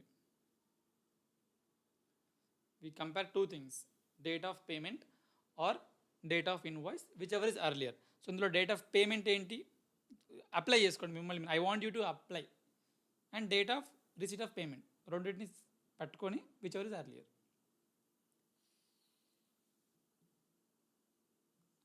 ఫిఫ్త్ మే అని దుర్గా అంటున్నాడు. 6th May. 6th May అంటే సి కదా మన answer. Okay, so he saying 6th May. So invoice is the date is the time of supply అంటున్నాడు. Okay, I'm not saying that's the right answer, it's not the wrong answer. ఇది కాదు, మనం తటస్థంగా ఉందాం. Will wait for other answers.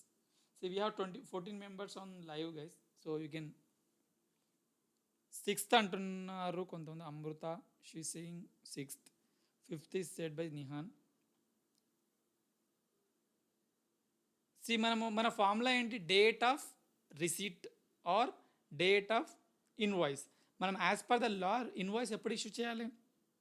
Invoice should have been issued whenever there is a moment of goods on or before the moment of goods. So వీడికి moment ఎప్పుడు వచ్చింది గూడ్స్లో? Delivery చేసిందంటే మూమెంట్ గూడ్స్ మూవ్ అయినాయి కదా. కాబట్టి this is the date on which he should have issued invoice. వాడు accountant లేడు, లీవ్లో ఉన్నాడు, మనకు సంబంధం లేదు. ఆ రోజు గూడ్స్ మూవ్మెంట్ అయినప్పుడు ఆ రోజు ఇన్వాయిస్ ఇష్యూ చేయాలి. So this is the date on which you should have issued the invoice. ఈ date versus actual payment. So payment ఎక్కడ జరిగింది? 7th Mayకి. So 5th May versus 7th May whichever is earlier. కాబట్టి 5th May will be the time of supply, not 6th May, 5th May. Okay, is it clear guys? Anybody any questions on this? So మీరు దీన్ని జోక్గా తీసుకోకండి, అంటే లైట్గా తీసుకోకండి. ఎగ్జామ్లో కొన్ని మార్క్స్ అనవసరంగా పోతాయి. మేబీ ఇదే క్వశ్చన్ని మేబీ 4 marks క్వశ్చన్లా కూడా అడగొచ్చు. Okay, there is a possibility of that also. So when it comes to application, be it 1 mark or be it 4 marks, you pay maximum attention. Yeah, yes, good. So we're going to the next question. Miss Doom Furniture Mart, located and registered under the GST in the state of Chhattisgarh, sells furniture from its showroom to Miss Lucky Daba, located and registered under the GST in the state of Jharkhand. Miss Lucky Daba requested to deliver the furniture to Miss Pyare Lal at Patna, Bihar. Miss Doom Furniture Mart sends the furniture with a proper e-way bill to Patna through a transporter who made the delivery to Pyare Lal. Determine the place of supply of furniture sold by Miss Doom Furniture. So place of supply అడుగుతున్నాడు. So place of సప్లైకి నేను answer వెంటనే చెప్పను, but ఒక్కసారి మీరు provision గుర్తు చేసుకోండి. Place of supply అంటే మన జిఎస్టీ ఏ బేసిస్ పైన వచ్చింది. Sections are fine guys. If you write the section maybe ఒక హాఫ్ మార్క్ ఎక్కువ వస్తుంది. రాకపోతే మీరు రాసేది context. If it is like 4 marks question, మంచి facts of the case, interpretation law, provision of law, దాని తర్వాత ఇంటర్ప్రిటేషన్, దెన్ కంక్లూజన్, అలా రాసినా కానీ మీకు you will get good marks. Okay, నేను ఇక్కడ చిన్న బొమ్మలా వేస్తాను. ధూమ్ ఫర్నిచర్ రోడ్ ఛత్తీస్గఢ్లో ఉన్నాడంట.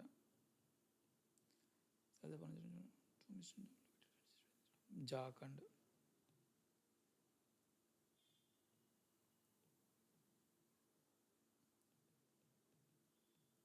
వాడు జార్ఖండ్లో ఉన్నాడంట. Mister lucky Dhaba request to deliver the furniture to mister Pyar. So వీడు ప్యారే లాల్ అంట. వీడు బీహార్లో ఉన్నాడు. వీడు గూడ్స్ని ఇక్కడ పంపించమన్నాడు. అంటే నేను హింట్ లాగా ఇస్తున్నాను గైస్. ఆన్సర్ చెప్పడం కూడా నా ఉద్దేశం కాదు, చెప్పకుండా సైలెంట్గా ఉండడం నా ఉద్దేశం కాదు, కొంచెం హింట్ అనుకోండి. ఇంకా సో ఇప్పుడు జార్ఖండ్, ఛత్తీస్గఢ, బీహారా, కొంచెం అప్లై చేసుకోండి, కళ్ళు మూసుకొని అప్లై చేసుకోండి. చాట్ బాక్స్ని చూడకండి. ఓన్లీ ఆన్సర్ రాయడానికే చాట్ బాక్స్ చూడండి, లేదంటే చాట్ బాక్స్ చూడకండి. వద్దు. మిమ్మల్ని మీరు కాన్ఫిడెంట్గా క్వశ్చన్ చేసుకోవాలి, టెస్ట్ చేసుకోవాలి అనుకున్నప్పుడు. So we're 14 people are there on the live. At least 5 people can answer. Maybe if someone is watching just for fun, it's okay. But at least people who are serious, they can answer.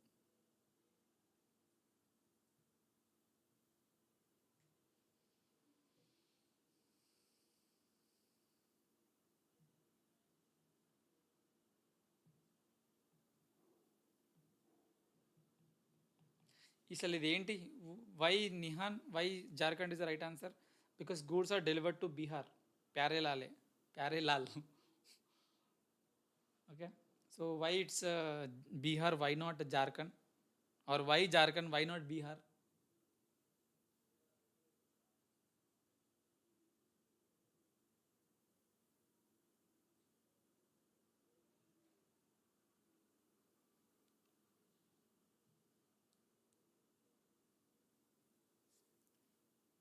Only one answer I got it. So I'm expecting more answers, guys. People who are responding frequently can answer it.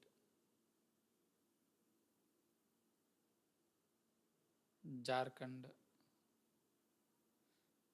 Bill to ship to model. Okay.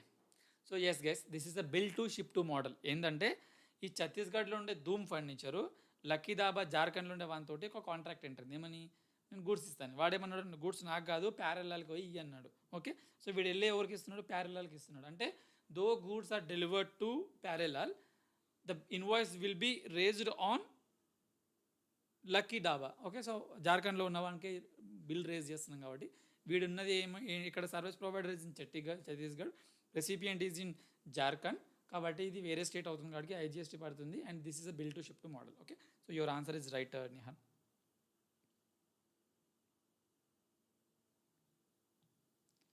Miss Buildwell Engineers Consultants, located and registered under GST in Gurugram, Haryana, provided architectural services to Taj India, located and registered under GST in Mumbai, Maharashtra, for its hotel to be constructed on land situated in Dubai. Determine the place of supply of architectural services provided by Miss Buildwell Engineers Consultants to Taj Mahal. అది ఇక్కడ answers ఉన్నాయి. గురుగ్రామ, Mumbai, Dubai, ఏదన్నా ఒకట. మనం ఈ క్వశ్చన్స్ని మనం చాలా చేసాము, కాకపోతే థియరిటికల్గా నేను మాట్లాడాను. వీడు హర్యానాలో ఉన్నాడంట, ఒక కన్సల్టెంట్.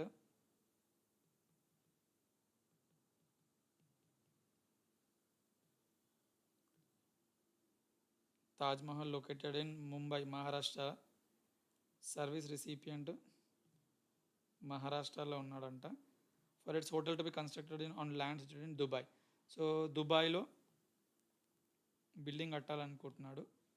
ఈ కన్సల్టెంట్ వచ్చి దుబాయ్ ప్రాపర్టీ పైన ఏదో వర్క్ ఇస్తున్నాడు. So now question is service provider is in Haryana, service recipient is in Maharashtra. So both are in India. Okay. So service provider as well as service recipient both are in India, but they are working on a property which is situated outside India. So ఇప్పుడు మనం place of supply ఏంటి? So I got one answer from Nihan, Dubai అని. So అది right or wrong నేను కూడా చెప్పలేను. We will wait for other answers. But you have to apply all provisions, Nihan. So you cannot simply say that it's Dubai because it is relating to immovable property. కొంచెం ఇంకా provision ఇంకా డీప్గా analyse చేయాలి. So ఆ logic ఎప్పుడు use అవుతుంది అనేది you can use that logic only in certain cases. Okay okay, we got one answer. Will wait.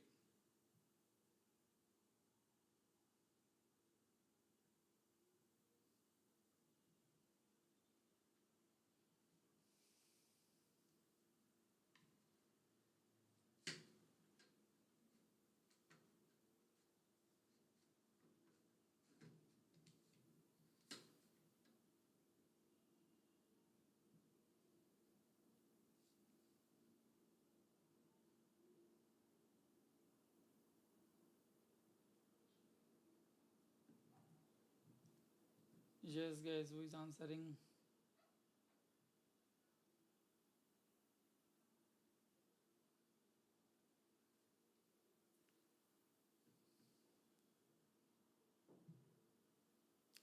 Only one answers out of 13 people watching. This is not going well.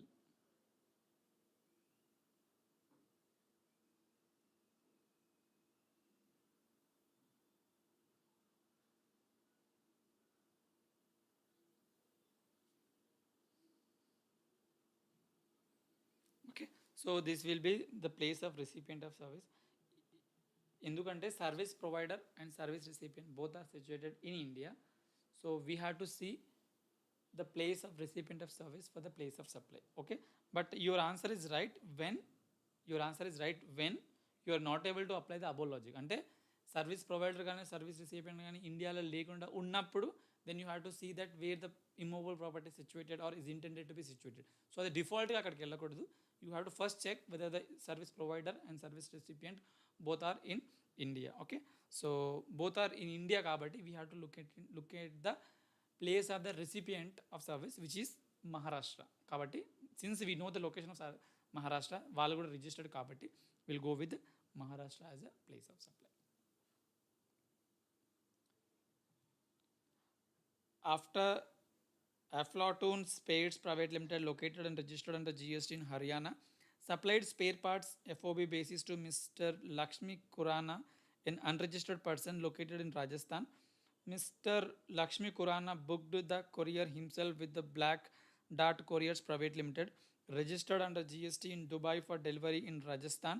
ఇది కూడా నేను చెప్పాను, అది నేను direct చెప్పదలుచుకోవట్లేదు ఆన్సర్ని. మనం ప్లేస్ ఆఫ్ సప్లైలో మనము courier సర్వీసెస్ని తీసుకున్నప్పుడు ఇక్కడ మనం కొన్నిసార్లు మనం కన్వీనియన్స్లో తీసుకున్నప్పుడు ఒక టైప్లో ఉంటుంది, దానిపైన గూడ్స్ ఎక్కించుకుంటే ఒక టైప్లో ఉంటుంది, దాని లోపల సర్వీసెస్ తీసుకుంటే ఒక టైప్లో ఉంటుంది, నువ్వు కొరియర్ని ఒకరి చేతి నుంచి ఇంకొకరికి ఇచ్చినప్పుడు ఇంకో టైప్లో ఉంటుంది. Black Dart Courier Private Limited picked up the goods from Haryana, handed over by Aflatun Spares Private Limited and delivered the courier in Rajasthan while passing through the states of Uttar Pradesh. So నేను మీరు answer చెప్పండి, 30 seconds time తీసుకొని, ప్రతిదానికి 30 seconds అనుకోండి, ఎందుకంటే నేను question కూడా చదువుతున్నాను కదా, మీరు ఎగ్జామ్ అది కూడా కన్సిడర్ చేసుకోవాలి. మీరు క్వశ్చన్ చదవాల్సిన అవసరం లేదు కాబట్టి. సో 30 seconds టార్గెట్ పెట్టుకోండి, 30 secondsలో అయిపోవాలి. హర్యానాలో ఉన్నాడు, సర్వీస్ రిసిపియంట్ రాజస్థాన్లో ఉన్నాడు. కాకపోతే ఆ గూడ్స్ని ఇక్కడ నుంచి అక్కడికి పంపించడానికి Black Dart Couriers Private Limited వాళ్ళ సర్వీసెస్ని తీసుకుంటున్నాడు. ఆ సర్వీసెస్ని తీసుకుంటప్పుడు ఇది బ్లాక్ డాట్ అనుకుంది. వాడు ఏం చేస్తాడంటే బ్లాక్ డాట్ ఈ గూడ్స్ని ఇక్కడ తీసుకొని ఇక్కడికి పంపించుకుంటాడు. ఓకే, సో పంపించినప్పుడు ఈ సర్వీస్ ఏవైతే సర్వీసెస్ బ్లాక్ డాట్ అఫ్రాన్ పైన ఇస్తుందో దానికి what is the place of supply. It's not, the question is not between Aflatoon and the service recipient, unregistered service recipient, వాళ్ళిద్దరి మధ్యలో ఇది కాదు ఇక్కడ క్వశ్చన్. ఆ బ్లాక్ డాట్ ఇచ్చిన సర్వీసెస్కి మీకు ప్లేస్ ఆఫ్ సప్లై ఎక్కడ? ఈ బ్లాక్ డాట్ ఢిల్లీలో ఉన్నాడు, వీడేమో హర్యానాలో ఉన్నాడు, గూడ్స్ వెళ్తుంది రాజస్థాన్లో, సెంటర్లో యూపీ కూడా టచ్ అయిందంట. అంటే మీకు మసాలా వేయడానికి అన్నీ వేస్తూ ఉన్నాడు. సో ఇప్పుడు క్వశ్చన్ ఏంటంటే what is the place of supply? Pickup point Haryana. Okay, so that is the spot on answer. So when the goods are handed over to the courier for its delivery, ఏ ప్లేస్లో ఏ స్టేట్లో గూడ్స్ని hand ఓవర్కి ఇస్తున్నామో అదే, that is the place of supply. So Haryana is the place of supply. Okay, spot on.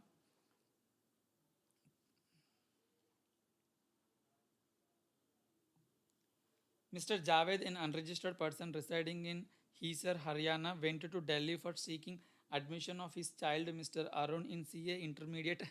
Mr. Javed got the demand draft generated at ICIDI Bank, registered under the GST in Sahibabad, Uttar Pradesh, against cash for depositing the registration fees to ICI. ICI కట్టడానికి ఒక bank దగ్గరికి వెళ్ళి ఒక demand draft తీసుకున్నాడంట. Mr. Javed does not have a bank account in ICIDI Bank Limited, and the bank does not have any policy of KYC requirement. మనం insurance కంపెనీది and banking మాట్లాడుకున్నప్పుడు ఒక ప్రొవిజన్ మాట్లాడుకున్నాం. వీలైతే దాన్ని రీకలెక్ట్ చేసుకోండి, మనకు చెప్పను, మీరు రీకలెక్ట్ చేసుకోండి. సో వాళ్ళు కేవైసీ ప్రకారం నేమ్, అడ్రస్, అదర్ ఐడెంటిటీ పాలసీని పెట్టుకోరు అంటున్నాడు. For customers require demand draft and not having account with the any of it's branches in India. So వాళ్ళకు కేవైసీ ప్రకారము కస్టమర్ అడ్రస్ తీసుకునే అలవాటు వీళ్ళకి లేదంట. ఓకే, సో ప్రస్తుతానికైతే determine the place of supply of service provided by ICIDI bank limited, Delhi to mister Javed. Okay, so నేను మీరు 30 seconds time ఇస్తాను. అంతలోపు ఒకసారి మిమ్మల్ని మీరు టెస్ట్ చేసుకోండి, మీ ఇమాజినేషన్లో టెస్ట్ చేసుకోండి. ఎగ్జామ్లో నేను ఇట్లా రాస్తున్నాను కదా, అట్లా కూడా ఎవరు రాయరు.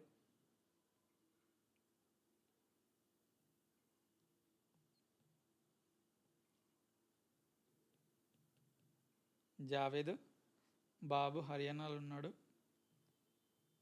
ఇతను ఢిల్లీకి వచ్చాడు. ఎందుకు వచ్చాడు? ఐసిఐ భవన్లో ఏదో రిజిస్ట్రేషన్ ఫీజు కట్టడానికి. దానికోసము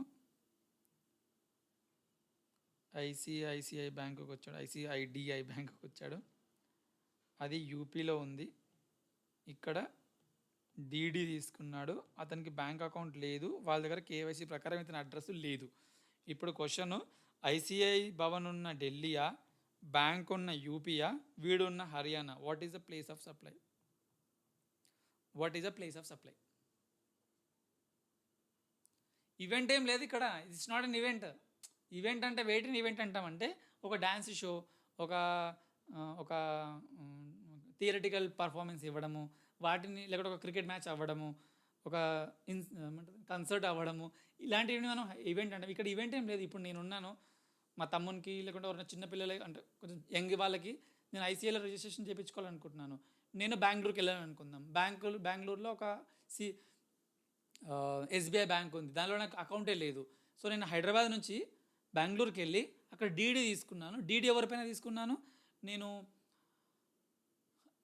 న్యూఢిల్లీలో ఉన్న ఐసీఐ పైన తీసుకున్నాను. సో ఇప్పుడు నా ప్లేస్ ఆఫ్ సప్లై నాది హైదరాబాద్లో ఉన్న లొకేషనా, ఎందుకంటే మనకి అడ్రస్ తెలియదు, లేకుంటే బ్యాంక్ ఉన్నది బెంగళూరులోనా, లేదంటే ఐసీఐ అడ్మిషన్ తీసుకుంటున్న ఢిల్లీ అనా, ఇది question. Okay, so someone already gave it, Keerthi. So it's right. If you know the address of the recipient, see, if the recipient is a registered person, place of the recipient is the place of supply. But in normal course of business, in ordinary transactions, if you are having an address of your customer, then that place will be the place of supply. కానీ ఇవి ఏవి లేనప్పుడు place from where the services have been provided అంటే ఆ bank location తను చెప్పినట్టుగా. Okay, ఇప్పుడు example చెప్తాను. నాకు ఐసిఐసి బ్యాంకులో అకౌంట్ ఉంది, నేను బెంగళూరుకి వెళ్ళాను, కానీ నేను ఐసిఐసి బ్యాంక్ నాకు ఇట్లా అకౌంట్ ఉంది కాబట్టి అక్కడ నేను డీడీ తీసుకున్నాను. వాడు ఏమంటాడు, నీకు అకౌంట్ నెంబర్ ఉంది అంటాడు, నేను అకౌంట్ నెంబర్ ఇచ్చేస్తాను. కాబట్టి నా అడ్రస్ మన దగ్గర ఆల్రెడీ ఉన్నది కాబట్టి వాడు ఇది IGST చొప్పున ఛార్జ్ చేస్తాడు. నేను ఎస్బీఐ బ్యాంక్కి వెళ్ళాను, నాకు అక్కడ అకౌంట్ లేదు కాబట్టి వాడి ప్లేస్నే ప్లేస్ ఆఫ్ సప్లై అనుకుంటాడు. Okay, which of the following statement is incorrect while issuing A tax invoice. ఒకటి ఇన్కరెక్ట్ అంట, అది గుర్తు చేసుకోండి. Place of supply in case of inter state supply is not required to be mentioned. మనం పక్క రాష్ట్రానికి అమ్మినప్పుడు పక్క రాష్ట్రంది స్టేట్ పేరు వేయద్దా? సో అది అంటున్నాడు, మీరు ఆలోచించినది కరెక్ట్ కదా. A registered person whose annual turnover is greater than 5 crores in the preceding financial year is not required to mention the HSN code for the goods or services applied to it by the unregistered to an unregistered person. మనం మాట్లాడుకున్నాం 5 crores దాటితే 6 digits, 5 crores దాటకుంటే 4 digits mention చేయాలని. ఎట్లకంటే నువ్వు mention చేయాలి, అంతకని నీకు option లేదు, కాబట్టి ఇది కూడా incorrect. Quantity is not required to be mentioned in the case of goods when the goods are sold on a as is where is basis. A basis అయినా సరే క్వాంటిటీ మెన్షన్ చేయకుండా నువ్వు ఎట్లా అమ్ముతావు, అది కూడా రాంగ్ ఆన్సరే. Description of goods is not required to be given in the case of mixed supply. So ఇప్పుడు కొన్ని స్వీట్స్ని, కొన్ని చాక్లెట్స్ని, ఇంకేదో కాన్ఫెక్షనరీని అమ్ముతప్పుడు మొత్తం కలిపి ఇస్తున్నావు కాబట్టి నీకు డిస్క్రిప్షన్ ఇవ్వాల్సిన అవసరం లేదంటున్నాడు. సో అది కూడా incorrect. So choose the most appropriate option. So 30 seconds gap ఇస్తాను గైస్, ఒకసారి మీరు ఆన్సర్స్ కనిపిస్తుంది కదా. యా, సో ఆన్సర్స్లో ఏదైనా ఒక ఆన్సర్ చెప్పండి.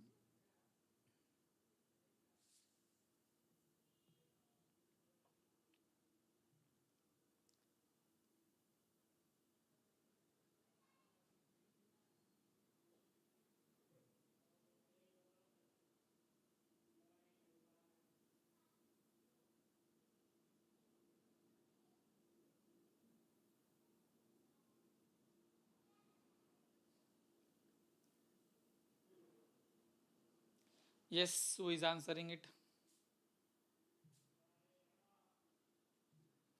So Nihan, Keerthi, S. So all are incorrect, అన్నిట్లో ఇన్కరెక్టే ఉంది. 15th వెళ్దాం. What will be the rate of tax and nature of supply of a service if the same is not determined at the time of supply of receipt of advance. Advance తీసుకుంటున్నప్పుడు దాని rate తెలియదు అనుకున్నప్పుడు మనము GST కట్టాలి అనుకుంటే ఏ దాంట్లో కడతాం అంటే, నేను ఈ మ్యారథాన్లో చెప్పలేదు, బట్ నేను చెప్పిన జిఎస్టీ వీడియోలో చాలా దగ్గర ఈ పాయింట్ చెప్పాను. If it is not determinable at the time of receipt of an advance, దాన్ని మనం ఒక విధంగా ట్రీట్ చేస్తాము. చూద్దాం ఎవరు చెప్తారు. 15th one. 2 days target is 70 questions. మనం కొంచెం స్లో ఉన్నామని అనుకోకండి. మనం as and when as and how we go we pick up the speed. 15th one. I'll wait for at least one answer. 15th one.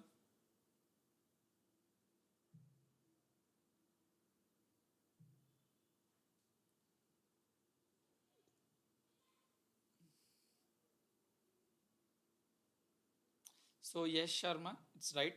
When it is not determinable, మీకు తెలియనప్పుడు అది ఏ rate ఏ డిస్క్రిప్షన్ అని చెప్పినప్పుడు you have to go with the IGST and at the rate of 18%.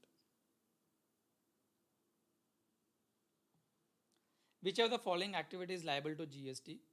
Supply of food by a hospital to patients not admitted or their attendants or visitors. So ఇది మనం ఏదో వీడియోలో మాట్లాడుకున్నాము. ఒక హాస్పిటల్ ట్రీట్మెంట్ ఇస్తప్పుడు ట్రీట్మెంట్లో భాగంగా డాక్టర్లు ప్రిస్క్రైబ్ చేసిన healthy ఫుడ్ని ఇస్తే అది ఎగ్జామ్ట్. అలా కాకుండా వాళ్ళతో పాటు అటెండెంట్ అని చెప్పి ఎవరైనా వస్తారు కదా, వాళ్ళకి ఏదైనా నువ్వు ఫుడ్ని ఇస్తే అది ట్యాక్సబుల్. సో దాని ప్రకారం మీరు ఆన్సర్ చెప్పండి. Transportation of passengers by non air conditioner railways. So రైల్వేస్లో మనకు 2 వాటిలోనే ట్యాక్స్ పడుతుంది. ఒకటి first class AC and first class compartments, ఈ రెండిట్లో పడుతుంది. So services by brand ambassador by folk dance performance with consideration is charge 1.4 lakh. మనకు limit 1.5 lakh ఉంటుంది, కానీ అది బ్రాండ్ అంబాసిడర్ అయ్యి ఉండకూడదు. సో దాన్ని దృష్టిలో పెట్టుకుని ఆన్సర్ చెప్పండి. Transportation of agricultural produce by air from one place to another place in India. Okay, so transportation of agricultural produce by air అంటే హెలికాప్టర్లో తీసుకెళ్తున్నాడు. సో ఇది ఇక్కడ మనం మాట్లాడుకున్నామా? So you have to answer it.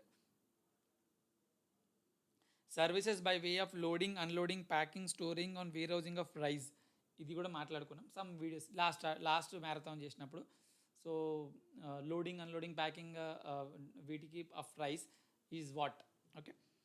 Services provided by GTA with the consideration charged for the transportation of goods for the single carriage is 900. దీనికి ఒక limit ఉంటుంది. సో ఆ లిమిట్ నెంబర్ నేను చెప్పాను, ఆన్సర్ తర్వాత చెప్తాను. 2 లిమిట్స్ ఉంటాయి. సో ఆ లిమిట్ ఒకసారి దృష్టిలో పెట్టుకోండి.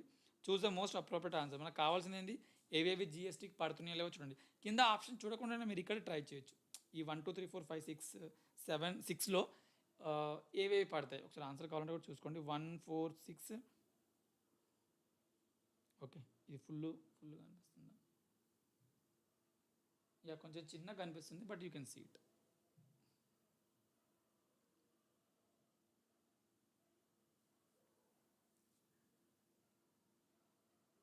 ఏవేవి ట్యాక్స్ పడుతున్నాయి ఒకసారి చూడండి. 1 1 5 6 అంటున్నాడు. Or this is answer. Yeah, so keep thinking. It's okay, you can take some time. If you take some time, I will get some break.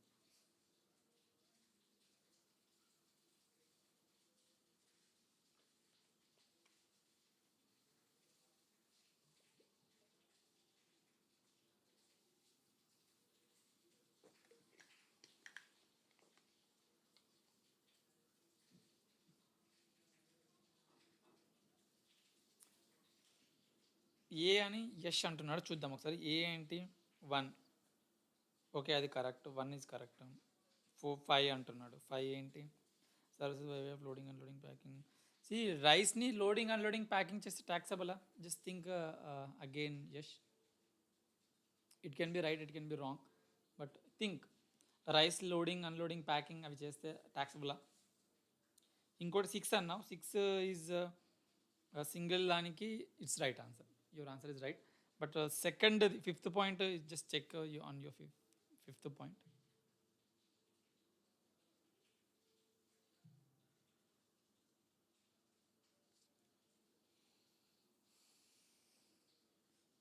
So as I said, first one is taxable. పేషెంట్కి తప్ప ఎవరు వచ్చి తిన్నా కానీ నేను tax వేస్తా అంటుంది government. సరే, right. And second one, transportation of passengers by non air conditioner, అది ఎగ్జామ్ట్, కాడికి ట్యాక్స్ పడదు. బ్రాండ్ అంబాసిడర్ది ఏంటంటే వాళ్ళకి లిమిట్ లేదు. Brand ambassador, yeah.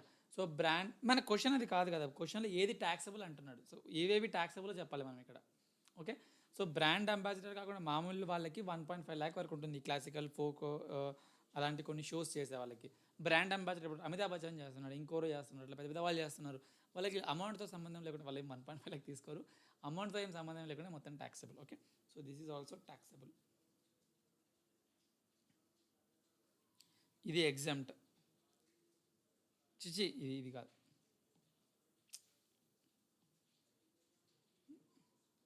Transportation of agriculture produce by air, ఎయిర్ది ఏం లేదు. సో ఇది ఒక నిమిషం.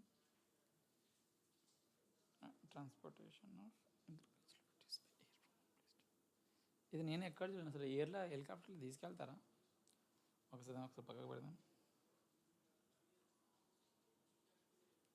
ఇది నాకు డౌటే ఉంది, బట్ ఎగ్జామ్ట్ అనుకుంటాను. ఎక్కడ క్లియర్గా మనకి ఎక్కడ లేదు. Will wait. Services by way of loading unloading packing storing of warehousing of rice. Rice is exempt, doubt లేకుండా. Services provided by GTA with consideration charge for transport single is 750 కానీ దాటిన కాబట్టి ఇది ట్యాక్సబుల్. సో 135 ఇది ఉంది 135.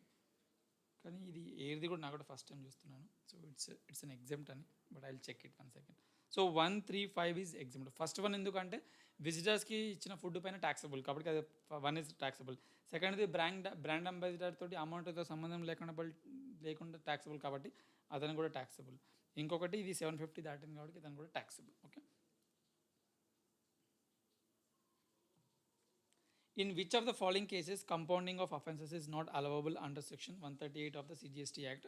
So కొన్ని సందర్భాల్లో compounding అంటే అర్థం ఏంటంటే నువ్వు చేసిన ఎక్కువ తప్పుల్ని దాన్ని కాంప్రమైజ్ అవ్వి కొంచెం ఫైనే కట్టుకుని. Compoundable offences, non compoundable offence అంటే ఇప్పుడు మర్డర్ చేసి మనం కంపౌండ్ చేయించుకోలేం కదా. ఏదో చిన్న 2-3 తప్పులు చేస్తే ఆ 2-3 తప్పుల్ని 2-3 సార్లు శిక్షించే బదులు 2-3 సార్లు ప్రాసిక్యూషన్ చేసే బదులు వాటిని అంతా కంబైన్ చేసి ఒక చిన్న అమౌంట్ కట్టేసేసి నేను వదిలేసేయండి సార్ అంటాం. సో దాని కంపౌండింగ్, సింపుల్ లాంగ్వేజ్లో అది. సో ఇందులో ఏవే వాటిని మనం కంపౌండ్ చేయకూడదు. సో ఏ వాటిని కంపౌండ్ చేయరు అంటే ఏవేవైతే క్షమించరా అని నేరాలు చేస్తావు వాటిని కంపౌండ్ చేయరు. అంటే జిఎస్టీలోనే క్షమించరా నేరాలు. Okay, a person who has been allowed to compound once in respect of any offence. Already ఒకసారి తప్పు చేసిన చెప్పి ఒప్పుకొని ముందుకు వచ్చాడు, మళ్ళీ వాడిని మనం అలౌ చేస్తామా? ఆలోచించండి. A person who has been convicted of an offence under the law. Okay, so వాడు ఆల్రెడీ కన్విక్ట్ అయ్యాడు. కన్విక్ట్ అంటే అర్థం ఏంటంటే తీర్పు రావడం. ఓకే, సో తీర్పు వచ్చేసింది, ఆల్రెడీ కోర్టు తీర్పు చెప్పేసింది, వీడు ట్యాక్స్ ఎగ్గొట్టేసేసిండు 5 crores 10 crores, వీని 5 ఏళ్ళు జైలు వేసేసేయండి అని చెప్పేసి. అంటే ఇట్స్ ఆల్రెడీ డన్. ప్రాసిక్యూషన్ అంటే వీని నిందిస్తున్నా అని చెప్పడం. కన్విక్టెడ్ అంటే ఆమె మీద శిక్ష పడిపోయింది, తీర్పే వచ్చేసింది అని అర్థం. A person who has been accused of committing an offence under the GST law which is also offence under the any other law for the time being in force. అంటే జిఎస్టీలో లాను తప్పు చేస్తూనే ఇన్కమ్ ట్యాక్స్ లాలతో ఒకసారి తప్పు చేశాడు, దాంతో చేస్తూనే company లాలో ఒక fraud involve అయ్యాడు. అంటే ఒక మల్టిపుల్ లాస్లో ఇన్వాల్వ్ అయినప్పుడు ఇక్కడ కంపౌండ్ చేసే మళ్ళీ అక్కడ కంపౌండ్ చేసే నీకు తెలియదు కదా, సో అవి కూడా నాన్ కంపౌండింగ్ అంటారు. Okay, so what is your answer?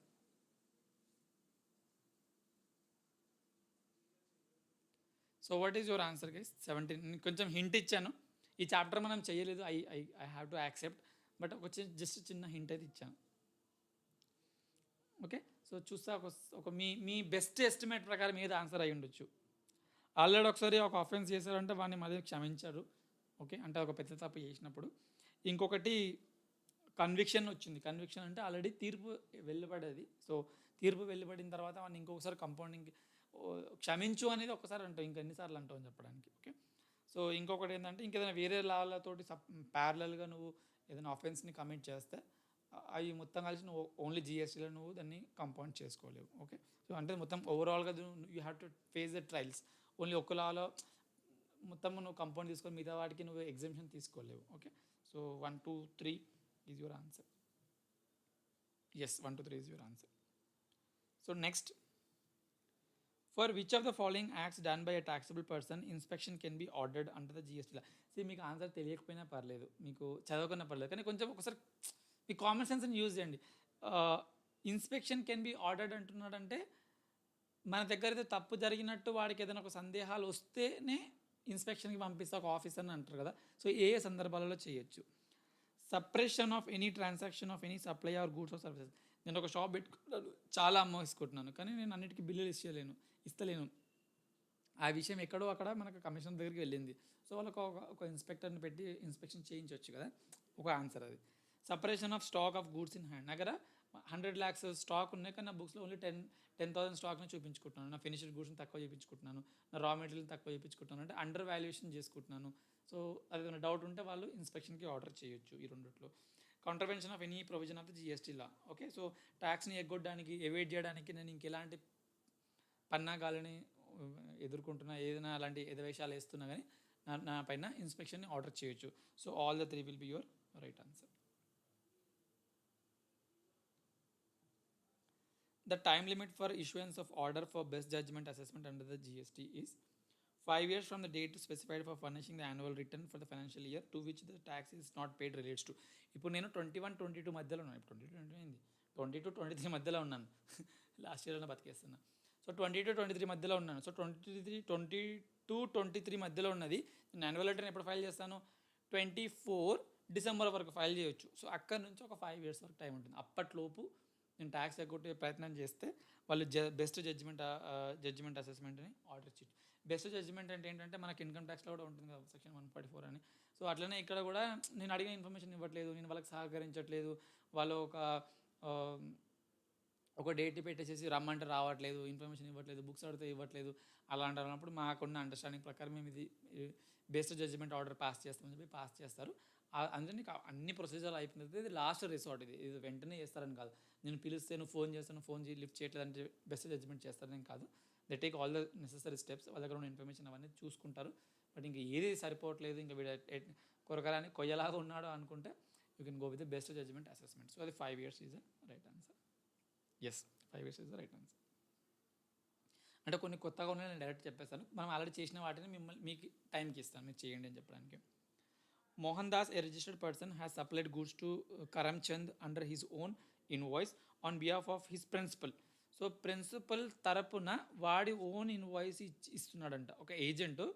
ఎట్లా అమ్ముకోవచ్చు? ప్రిన్సిపల్ పేరు పైన అమ్మొచ్చు, అంటే ప్రిన్సిపల్ ఇన్వాయిస్ పైన అమ్మొచ్చు, లేదా తన సొంతంగా ఇన్వాయిస్ ఇవ్వచ్చు. వీడి సొంతంగా ఇన్వాయిస్ ఇస్తున్నాడంట. Krishnadev, a registered person, which of the following statement is correct? Mohan Das shall be jointly and severally responsible to pay GST on payable on such goods. Okay, so Mohan Das ఎవరు? Registered person. ఓకే, కృష్ణదేవ్ ఎవరు? నా principal. So ఇప్పుడు నేను అమ్మిన దానికి నేను ఒక్కనే బాధ్యున్నా, మా ప్రిన్సిపల్ కూడా బాధ్యుడా, లేకపోతే ఓన్లీ ప్రిన్సిపలే బాధ్యుడా, నేను బాధ్యుని కాదా? సో ఇక్కడ ఆన్సర్కి వచ్చేస్తే మనం ఈ చాప్టర్ కూడా మనం చెప్పుకోలేము. సింపుల్గా చెప్పాలంటే GST దాంట్లో ఆ ఫ్రాడ్కి ఎవడెవడైతే ఇన్వాల్వ్ అవుతారో ఆ అందరికీ జాయింట్లీ అండ్ సెవరల్లీ లయబుల్. అంటే ప్రిన్సిపల్కి జాయింట్లీ సెవరల్లీ, ఇప్పుడు నేను ఎంతైతే ట్యాక్స్ ఎగ్గొట్టడానికి ట్రై చేస్తున్నానో దానిపైన వాడికి అంతే రెస్పాన్సిబిలిటీ ఉంటుంది, నాకు అంతే రెస్పాన్సిబిలిటీ ఉంటుంది. Okay, so it is jointly liable. So ఈ రెండింటిని మనం ఆన్సర్ అనొచ్చు. ఏ అండ్ బి అంటే మనం యూ కెన్ సే AB అంటే C is the right answer. Which of the following activities are not exempt? ఏది ఎగ్జెంప్ట్ కాదు, ఇది నేను మీకే వదిలేస్తాను, ఎందుకంటే మనం చాలాసార్లు మాట్లాడుకున్నాం కాబట్టి మీకు కూడా ఒక ఐడియా ఉంటుంది కాబట్టి. ఓకే, సో ఏది ఎగ్జెంప్ట్ కాదు అంటున్నా, అంటే నాట్ ఎగ్జామ్ట్ అంటే ఏది ట్యాక్సిబుల్ అని సింపుల్గా చెప్పాలంటే.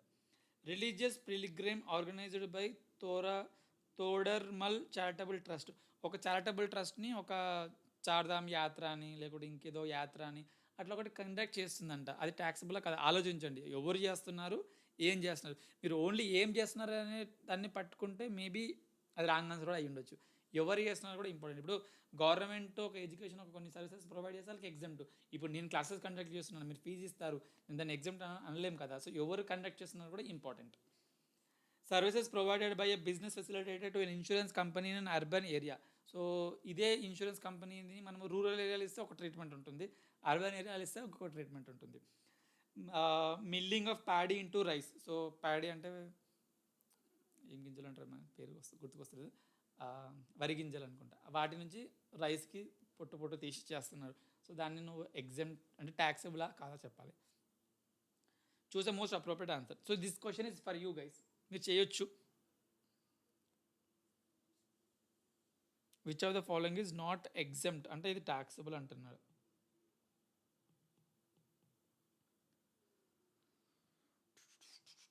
చూద్దాం హూ ఇస్ ఆన్సరింగ్ అనేది. 21st దగ్గరకు వద్దాం. See how many of you are there? I'm not watching the comments and all. 7 people are watching. Okay, I'll wait for one answer. 21 D. Okay, so ఏవేవి taxable అంటే first అది కూడా taxable. The reason is that because it is done or organised by charitable trust. So charitable trust ఇస్తుంది కాబట్టి ఇది కూడా ట్యాక్సబుల్లోకి వస్తుంది. ఇంకొకటి ఇన్సూరెన్స్ రూరల్లో ఇస్తే ఎగ్జామ్ట్ అయి ఉంటుంది, అర్బన్ ఇస్తున్నాడు కాబట్టి ఇది ట్యాక్సబుల్ అవుతుంది.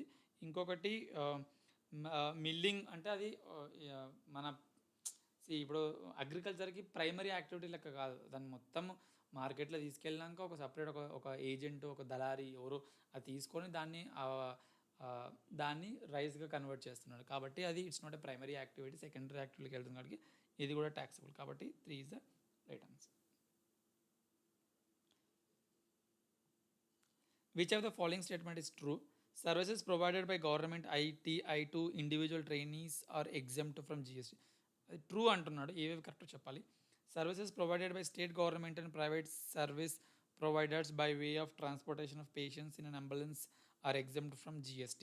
సో అంబులెన్సెస్ కోసం ఎగ్జామ్షన్లో ఒకటి ఉంటుంది, అంటే పేషెంట్స్ని కానీ డెడ్ని కానీ తీసుకెళ్తే వాటికి ట్యాక్సబులా ఎగ్జామ్ట్ అని. Service of renting of medical shops in a hospital are exempt from GST. So hospital షాప్కి ఇస్తే దాన్ని కూడా మనం ఎగ్జామ్ట్ అంటామా ఆలోచించుకోండి. Of the health care services provided by police to PSUs. Police అంటే ఇప్పుడు IPL మ్యాచ్ అవుతుంది, సో ఎగ్జాంపుల్, సో BCCIకి ఒక పోలీస్ వాళ్ళు ఒక ప్రొటెక్షన్ ఇస్తున్నారు, సర్వీస్ ఇస్తున్నారు, సో దాన్ని ఏమంటారు మీరు? ఓకే, సో 4 ఉన్నాయి మీకు, చూద్దాం, ఒక 30 seconds గ్యాప్ ఇద్దాం.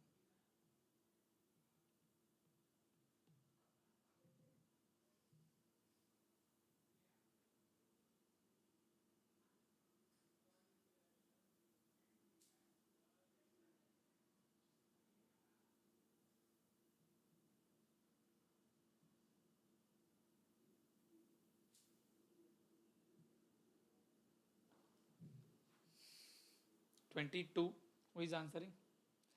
సీరియస్గా ట్రై చేయండి కదా, ఎవరైతే ట్రై చేస్తున్నారో.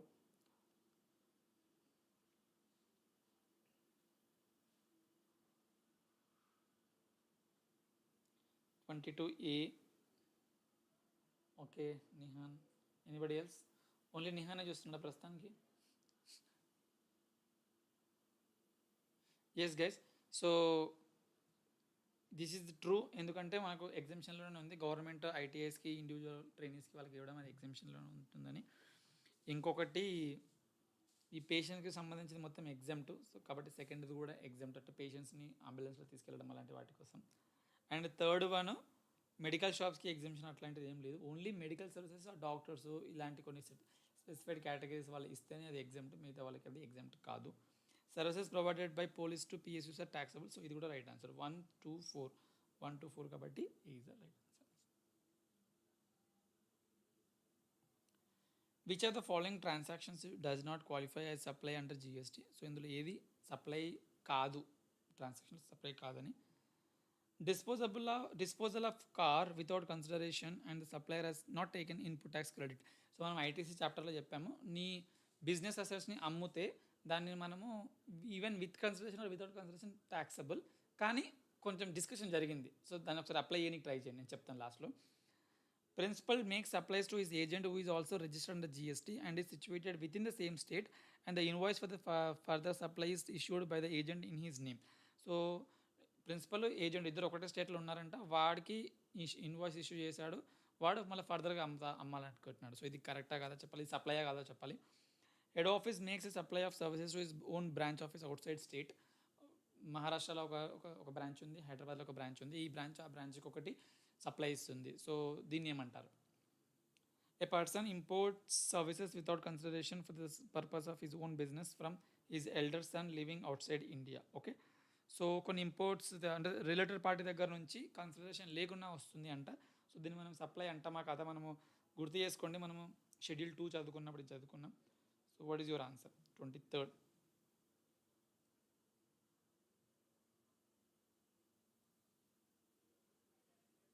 ఏది సప్లై కాదు? క్వశ్చన్ ఏది సప్లై అని అనట్లా, ఏది సప్లై కాదు, does not qualify. So Nihan,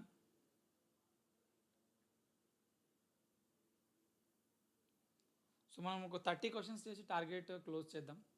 so ఎట్లా వినదలుచుకోలేదు కదా, will try till 30 questions.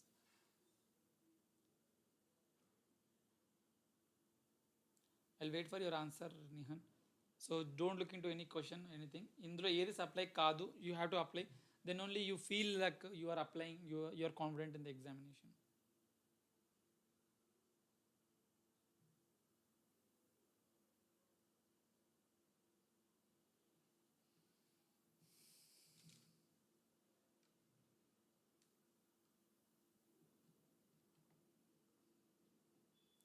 Twenty-third A. So A is a right answer. ఎందుకు అంటే ఇప్పుడు నాకు ఎప్పుడు ట్యాక్స్ పడుతుంది అంటే ఎప్పుడైతే నా అవుట్పుట్ నేను ట్రాన్స్ఫర్ చేస్తున్నాను, అంటే like when ever I'm supplying something without consideration it's taxable, it's a supply, but I should have taken input tax ITC on my inputs. నేను ఇన్పుట్స్లోనే ఐటీసీ తీసుకోలేను, అమ్ముకుంటే నీకు ఎందుకు, కాబట్టి ఇట్స్ నాట్ ఏ సప్లై. ఇది supply అవుతుంది. Agent principal relationship same స్టేట్లో ఉన్నా సరే, ఎందుకంటే వానికి సపరేట్ రిజిస్ట్రేషన్ ఉంది, నీకు సపరేట్ రిజిస్ట్రేషన్ ఉంది కాబట్టి. ఇంకొకటి head office and branch office వేరే వేరే స్టేట్స్లో ఉంటే ఇది డీమ్డ్ డిస్టింక్ట్ పర్సన్స్ అంటాము. సో ఇది కూడా సప్లైలోకి వచ్చేస్తుంది. And import from you relative, మనం రిలేటెడ్ పార్టీ కోసం ఏమనుకున్నాము, రిలేటెడ్ పార్టీ అయితే విత్ ఆర్ వితౌట్ కన్సిడరేషన్ చూస్తాము, అంటే కన్సిడరేషన్ ఉన్నా లేకుండా చూస్తాము. అదర్ దెన్ రిలేటెడ్ పార్టీ అంటే అది in the course or other than whether or not in the course or furtherance of business, అంటే ఓన్లీ కన్సిడరేషన్ ఉంటే సరిపోతుంది, బిజినెస్కి సంబంధించిన అవసరం లేదు. ఇక్కడ చూడాల్సింది ఏంటంటే కన్సిడరేషన్ లేకపోయినా పర్లేదు, అది నీ బిజినెస్ కోసమా కదా చూసుకోవాలి. ఎస్, 24 చూద్దాం. Corelal Printon Private Limited, registered person under GST in the state of Jammu and Kashmir, is engaged in the business of offset printing and is providing services to various book publishers. So offset printing అంటే printing చేసి పబ్లిషర్స్కి బుక్కులు చేసి చేస్తూ ఉంటాడు. A publisher situated in the state of Himachal Pradesh, a registered person under GST, sent content of the books to be printed by Corelal Printon Private Limited in PDF format. వాడు ఏం చేస్తాడంటే ఒక పీడిఎఫ్ని ఈమెయిల్లో పంపించేసేసి నాకు ఇవన్నీ ప్రింట్ చేసి అని చెప్పి అన్నాడు. The supplier also send paper worth 4 lakhs. So paper కూడా వాడే ఇచ్చాడు. వాడు ఏమంటాడంటే పేపర్ నేనే ఇస్తాను, పీడిఎఫ్ నేనే ఇస్తాను, నువ్వేం చేయాలంటే ప్రింట్ చేసి నాకు ఇచ్చేసి అంటున్నాడు. ఫ్రీ ఆఫ్ కాస్ట్ అంటే నేను వాటిని ఏమంటారు పేపర్స్ని ఫ్రీగా ఇచ్చేస్తున్నాను. ఫ్రీగా అంటే మంచి క్వాలిటీ మెయింటైన్ చేసుకోవడానికి నేనే సెలెక్ట్ చేసుకొని నేనే నీకు ఇచ్చేస్తున్నాను. Purpose of printing it's books on the 10th February as per the agreement between them. ఇద్దరు ఒప్పుకున్నారు అలా చేయడానికి. Corelal printers raised an invoice of 1.5 lakh excluding GST against the printing of books and returned to the printer books through a challan to the publisher on 20th August. So వీడు మొత్తం complete చేసేసాడు. Okay, నువ్వు చెప్పినట్టుగా పీడిఎఫ్ని నువ్వు ఇచ్చిన paper పైన print చేస్తాను, 1.5 lakh నేను ఇచ్చినందుకు నాకు సర్వీస్ ఛార్జెస్ కాబట్టి నేను దాన్ని బుక్ చేసుకుంటానని చెప్పడానికి. The proper officer intercepted the vehicle and claimed that Corelal Printon Private Limited should have sent the invoice for 5.5 lakh, that is including the value of the free of cost paper supplied by the publisher. So road పైన ఒక officer ఆపేసేసి, GST officer ఆపేసి, నువ్వు 1.5 lakh పైన ఎలా వేస్తావు, 4 lakhs పైన కూడా వేయాలి, ఎందుకంటే అది చెప్పను ఇంకా అది కూడా ఒక పార్ట్ ఆఫ్ కన్సిడరేషన్ అవుతుంది కాబట్టి అని. You may suitably advise which of the following is correct. So ఇప్పుడు మీకు కేసు అయితే అర్థమైంది కదా. వాడు ఓన్లీ ప్రింటింగ్ ఛార్జెస్ తీసుకుంటున్నాడు, ఆ ప్రింటర్ పేపర్ కాస్ట్ని తీసుకోవట్లేదు. ఏమనంటే వానికే ఇస్తున్నాను చెప్పుకోవడానికి. ఓకే, వాడి కంటెన్షన్ అది. సో ఇప్పుడు ఇందులో ఏది correct? The value of the supply of paper for a job work is to be included in the invoice in terms of 15. The goods sent for job work, that is paper sent for promoting, is a composite supply. Corelal Prints and Private Limited has entered into an agreement for printing books. Therefore, he is liable to pay tax on the gross value of 5.5. So, 5.5 కట్టు అంటున్నాడు. Corelal Print and Private Limited has entered into an agreement for printing books. Therefore, he is liable to pay tax on the net value of 1.5. So ఇప్పుడు question సింపుల్గా మాట్లాడాలంటే 4 lakhs బుక్స్కి 1.5 lakh వీడి commission అంటే service. ఇప్పుడు question నువ్వు దీన్ని 5.5 6 ఇది 4 అంటే 5 కదా, యా లెక్కలు పైన రా బాబు. సో 5.5 lakhs పైన వేయాలా లేదంటే ఓన్లీ 1.5 lakh పైన వేయాలా అనేది question. Okay, so C or D రెండింటిలో ఏదో ఒకటి answer. I will just wait. Question number ఏదిరా 24. సో 24 క్వశ్చన్లో ఓన్లీ సర్వీస్ ఛార్జెస్ పైన వేయాలా లేకపోతే సర్వీస్ ఛార్జెస్ ప్లస్ ఆ 4 lakhs ప్రింట్ బుక్స్ కాస్ట్ కూడా వేయాలా?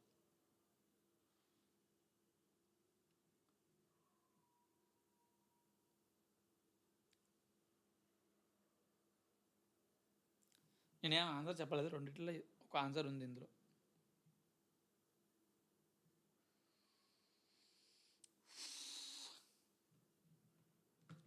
I wait for some time, very short, ఎందుకంటే మన దగ్గర ఎక్కువ స్టూడెంట్స్ లేరు. Okay, so I will book it only on 1.5 lakh guys. ఎందుకంటే వాళ్ళ అగ్రిమెంట్ ప్రకారం కూడా నేను నీకు ఇస్తుంది ఏంటి, ఓన్లీ ప్రింట్ చేసి ఇవ్వడానికి నీకు డబ్బులు ఇస్తున్నాను. So it's not that books వాడే కొనుక్కొని ఆ డబ్బులు డైరెక్ట్గా వీడు ఇస్తున్నాడు అంటే that is like additional consideration అనొచ్చు. అంటే ఆ బుక్ షాప్ వాడే అంటే ప్రింటింగ్ వాడే ఆ బుక్స్ కాస్ట్ని వాడు సప్లయర్కి కట్టలేక కస్టమర్తో కట్టిస్తే అడిషనల్ కన్సిడరేషన్ అవుతుంది.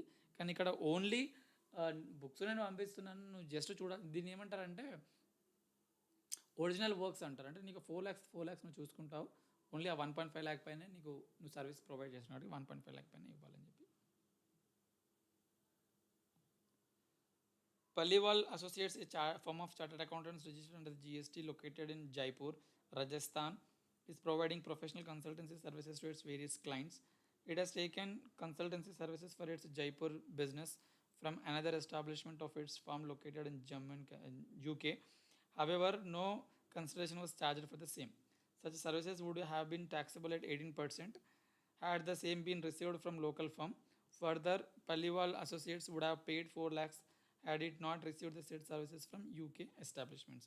So determine the GST liability for Paliwal. Okay, so consultation వాళ్ళ హెడ్ ఆఫీస్ నుంచి తెచ్చుకుంటున్నారంట, కాకపోతే డబ్బులు ఏమి ఇవ్వట్లేదంట. కాబట్టి వాళ్ళ కన్సల్టేషన్ వాళ్ళ బిజినెస్ పర్పస్కే. ఇందాక మనం మాట్లాడుకున్న దాన్ని మీరు ఒక్కసారి అనలైజ్ చేయండి. ఇప్పుడు వితౌట్ కన్సల్టేషన్ నేను తీసుకుంటున్న సర్వీసెస్ నాకు GST పడుతుందా, పడితే ఏ రేట్ పడుతుంది, ఒకటి పడాల్సిన అవసరం ఉందా, వాల్యుయేషన్ ఎలా చేయాలి అనేది. Okay,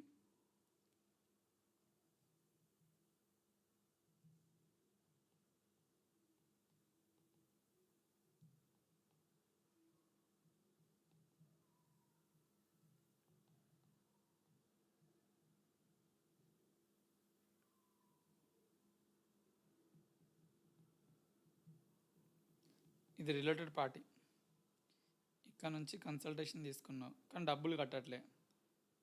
suppose same consultation India ఇంకెక్కడ నుంచి అన్న తీసుకొని ఉంటుంటే నీకు ఓపెన్ మార్కెట్ ప్రకారం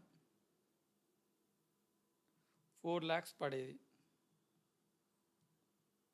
ఇప్పుడు చెప్పండి దీనిపైన ట్యాక్స్ పడాలా పడవద్దా, పడితే ఏ రేట్ పైన పడాలి, ఏ జిఎస్టీ పడాలి, సిజిఎస్టీ, ఐజిఎస్టీ, సిజిఎస్టీ, ఎస్జిఎస్టీయా, అసలు పడకూడదా? ఇన్ని క్వశ్చన్స్ ఉన్నాయి. 25, ఐఎమ్ వెయిటింగ్ ఫర్ 25 ఆన్సర్. కొంచెం చిన్న చేద్దాం, హోప్ఫుల్లీ మీకు అనిపిస్తుంది అనుకుంటా.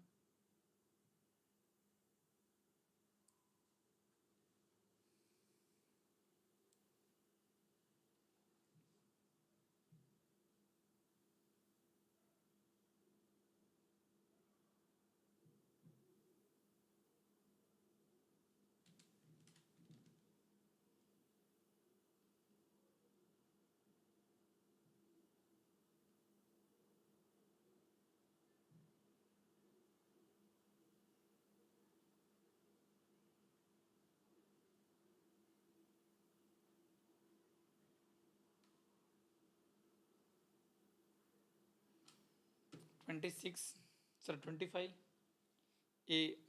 సో ఐజిఎస్టీ ఎందుకంటే వేరే స్టేట్ల నుంచి వేరే కంట్రీ నుంచి వచ్చినప్పుడు ఐజిఎస్టీ పడుతుంది. రెండోది వాల్యూ లేదు కాబట్టి ఓపెన్ వాల్యూ తీసుకోవచ్చు. అండ్ మూడోది ఏంటంటే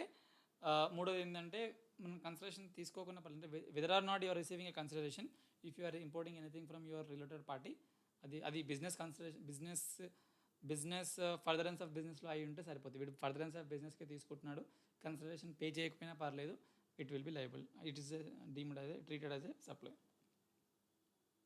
So inka 4 more questions ఉన్నాయి guys. So we'll stop at 30. In which of the following supplies of goods or services made exclusively to government departments, agencies, etc. and persons notified under section 51 of the GST Act 2017 TDS is required to be deducted? The amount given below are inclusive of GST. Assume that all inclusive of GST include in amounts avi. Assume that all other conditions for deduction of TDS are fulfilled. Health Department executed a contract with a local supplier registered under GST to supply medical grade oxygen 2.5 lakh and made full payment.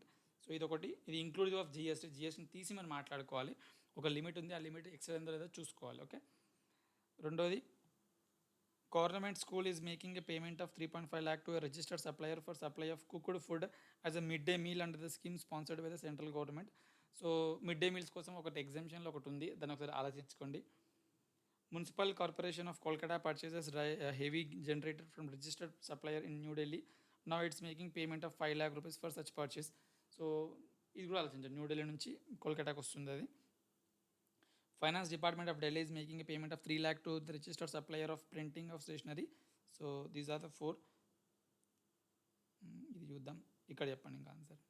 I will wait for 30 seconds.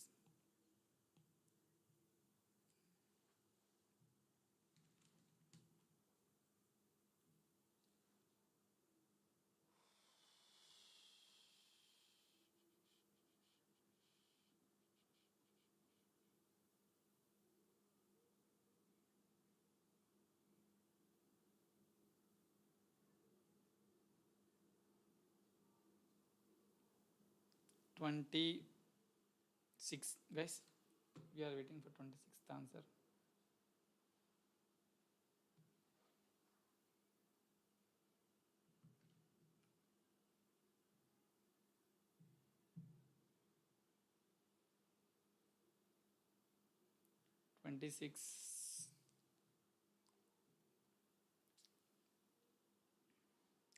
First one 2.6 lakhs including GST అంట. So without GST ఎంత వస్తుంది చూడండి, 2.6 lakhs. So 220 ఎంత change వస్తుంది, మనకు కావాల్సింది ఎంత, 2.5 lakhs దాటాలి. కాబట్టి ఇది టీడీఎస్లోకి రాదు. Government of school is making, so mid day meal అంటే అది కూడా మనకి ఎగ్జామ్షన్లో ఉంది, ఇది కూడా ట్యాక్సబుల్ కాదు. Okay. So municipal corporation of Kolkata purchases heavy generator 5 lakhs. So ఇది పడుతుంది, 2.5 lakh దాటింది కాబట్టి. ఇంక ఇది కూడా ఏంటంటే ప్రింటింగ్, ఇది కూడా పడుతుంది. Okay. So 3 and 4 D is answer. 26D. Yes, 26A కాదు, డి. ఏ ఎందుకు కాదు అంటే 1, 2, 3 అంటున్నావు. So 1, 2 is not taxable. 1 is not taxable because it's 1.5 lakh దాటలేదు. 2 is not taxable because it is mid day meal ఎగ్జామ్షన్లోకి వస్తుంది, టీడీఎస్ పడదు. ట్యాక్సబుల్ అయితేనే టీడీఎస్ పడేది కదా. ఇప్పుడు అగ్రికల్చర్ ఇన్కమ్ ఉంది, ట్యాక్సబులే కాదు, టీడీఎస్ ఎట్లా పడుతుంది? అట్లాగే ఇందులో కూడా గవర్నమెంట్ ఇచ్చే డబ్బులలో అది ట్యాక్సబుల్ కాకపోతే టీడీఎస్ పడదు. సో 27కి వెళ్దాం. State whether the following statements are true or false. Any person aggrieved by any decision or order passed by an adjudicating authority under the CGST Act may appeal to such appellant authority as may be prescribed within 3 months from the end of the 3 months from the date on which the said decision or order is communicated. So 3 months time ఇచ్చాడు. మీకు chapter చెప్పలేదు but try చేయండి. Okay. No appeal shall be filed to the appellant authority unless the appellant has paid a sum of 25% of the remaining amount of tax in dispute arising from the said order in relation to which the appeal applies. So నువ్వు 25% కడితే కానీ నీకు appeal చేయలేదు అని చెప్పి అంటున్నాడు. అలాంటి provision ఉందో లేదో ఒకసారి మీరు ఎక్కడైనా వినుంటే గుర్తు చేసుకోండి. Adjournment of appeal shall not be granted more than three times to a party during the hearing of an appeal. Adjournment అంటే వాడు రమ్మంటే రావట్లేదు, ఒకసారి రావట్లేదు, రెండోసారి రావట్లేదు, మూడోసారి రావట్లేదు, దాని తర్వాత వాడు రాకపోతే ఎక్స్ పార్టీ డెసిషన్ అంటారు. ఎక్స్ పార్టీ డెసిషన్ అంటే వాడు రాకపోయినా నేను డెసిషన్ పాస్ చేస్తానని చెప్పడానికి. సో అది కరెక్ట్ కదా చెప్పండి. Appellate authority shall have the power to refer back the case in adjudicating authority that pass the state decision order. Okay. So ఇప్పుడు ఒక అథారిటీ నుంచి ఇంకొక అథారిటీకి వెళ్తుంది. సో వీడు వానికి రిఫర్ చేస్తే వాడు మళ్ళీ కింద వాళ్ళకి రిఫర్ చేయొచ్చా అనేది ఒక question. So directly I can say this is the wrong answer. అలా చేయకూడదు. సో మీదే మీరు ట్రై చేయండి. ఇంకా ఈ 27లో ఇంక ఏవేవి ట్రూ, ఏవేవి false. This is true, 3 months is true, and ఈ రిఫర్ బ్యాక్ చేసి ఫాల్స్. ఈ రెండిట్లో ట్రై చేయండి. 25% కడితే కానీ మీరు అప్పీల్కి వెళ్ళలేదు అని చెప్పి క్వశ్చన్లో ఉంది. So that is false. 25% ఏం లేదు, 10% ఎంతో ఉంటుంది, అది కూడా కొన్ని కండిషన్స్లో మాత్రమే. సో 3 times వాడు రాకపోతే ఎక్స్ పార్టీ డెసిషన్ పాస్ చేస్తారు, దట్ ఈస్ ట్రూ.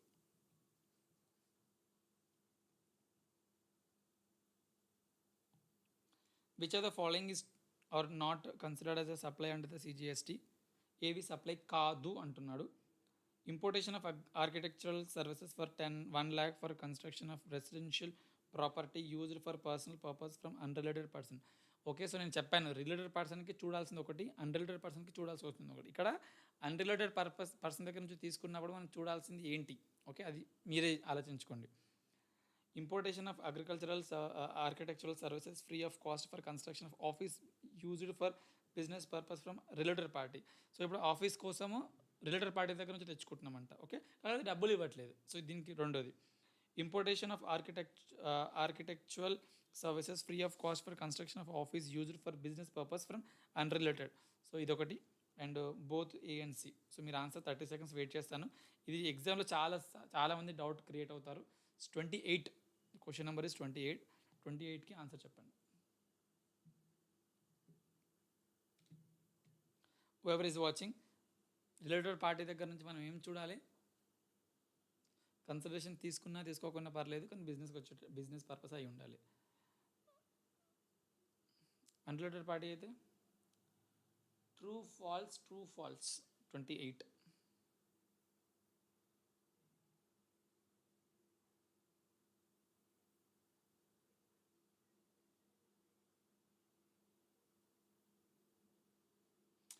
ఇప్పుడు ఏబిసిడిలో ఏదైనా ఒకటే ఆన్సర్. ఏబిసిడిలో ఏదైనా ఒకటే ఆన్సర్. అందులో నాట్ కన్సిడర్ అన్నాడు అంటే ఇందులో ఏది అంటే నేను అడగడం తప్పు అడిగాను. ఈ కింద వాటిలలో ఏది సప్లై కాదు? ఫస్ట్ది సప్లై అవుతుందో కదా ఆలోచించండి. ఏమంటున్నాము? అన్రిలేటెడ్ పర్సన్ దగ్గర నుంచి తెచ్చుకుంటున్నప్పుడు డబ్బులు కడుతున్నావు కాబట్టి ఇట్ ఈస్ ఏ సప్లై. అంటే ఇది రాంగ్ ఆన్సర్. మనకు సప్లై కాంది కావాలి కదా. Importation of architectural services free of cost for construction of office used for related person. Related parts దగ్గర నుంచి నువ్వు బిజినెస్ పర్పస్ కోసం తెచ్చుకుంటున్నప్పుడు డబ్బులు కట్టుకోకపోయినా పర్లేదు, అది సప్లై అవుతుంది. కాబట్టి మనకు కాంది కావాలి, కాబట్టి ఇది కూడా wrong answer. Importation of architectural services free of cost for construction of office used for business purpose from unrelated. So జనరల్గా అన్రిలేటెడ్ పర్సన్ వాడు మనకు ఫ్రీ ఆఫ్ కాస్ట్ ఇవ్వడు, ఇక్కడ ఏదో ఇచ్చాడంట అది బిజినెస్ కోసమే. కానీ మనకు అన్రిలేటెడ్ పర్సన్ దగ్గర కావాల్సింది కన్సిడరేషన్ కావాలి. ఇక్కడ కన్సిడరేషన్ లేదు కాబట్టి ఇది సప్లై కాదు. That is the right answer. D కాదు, C.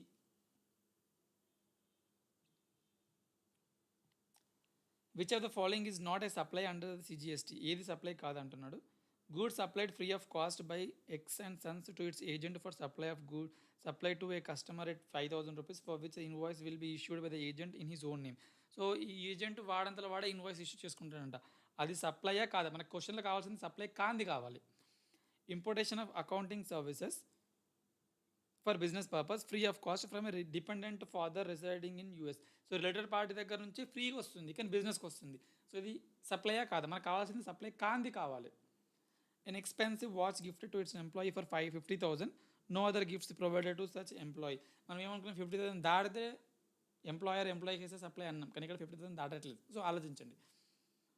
A machinery disposed of free of cost on which input tax credit has been availed. So input tax తీసుకొని నేను ఫ్రీ ఆఫ్ కాస్ట్కి ఇచ్చేసి నాకు జిఎస్టీ పడాలని చెప్పాను, కాబట్టి ఇది సప్లైయా కాదా? So I will wait for 30 seconds. Last second question, penultimate question.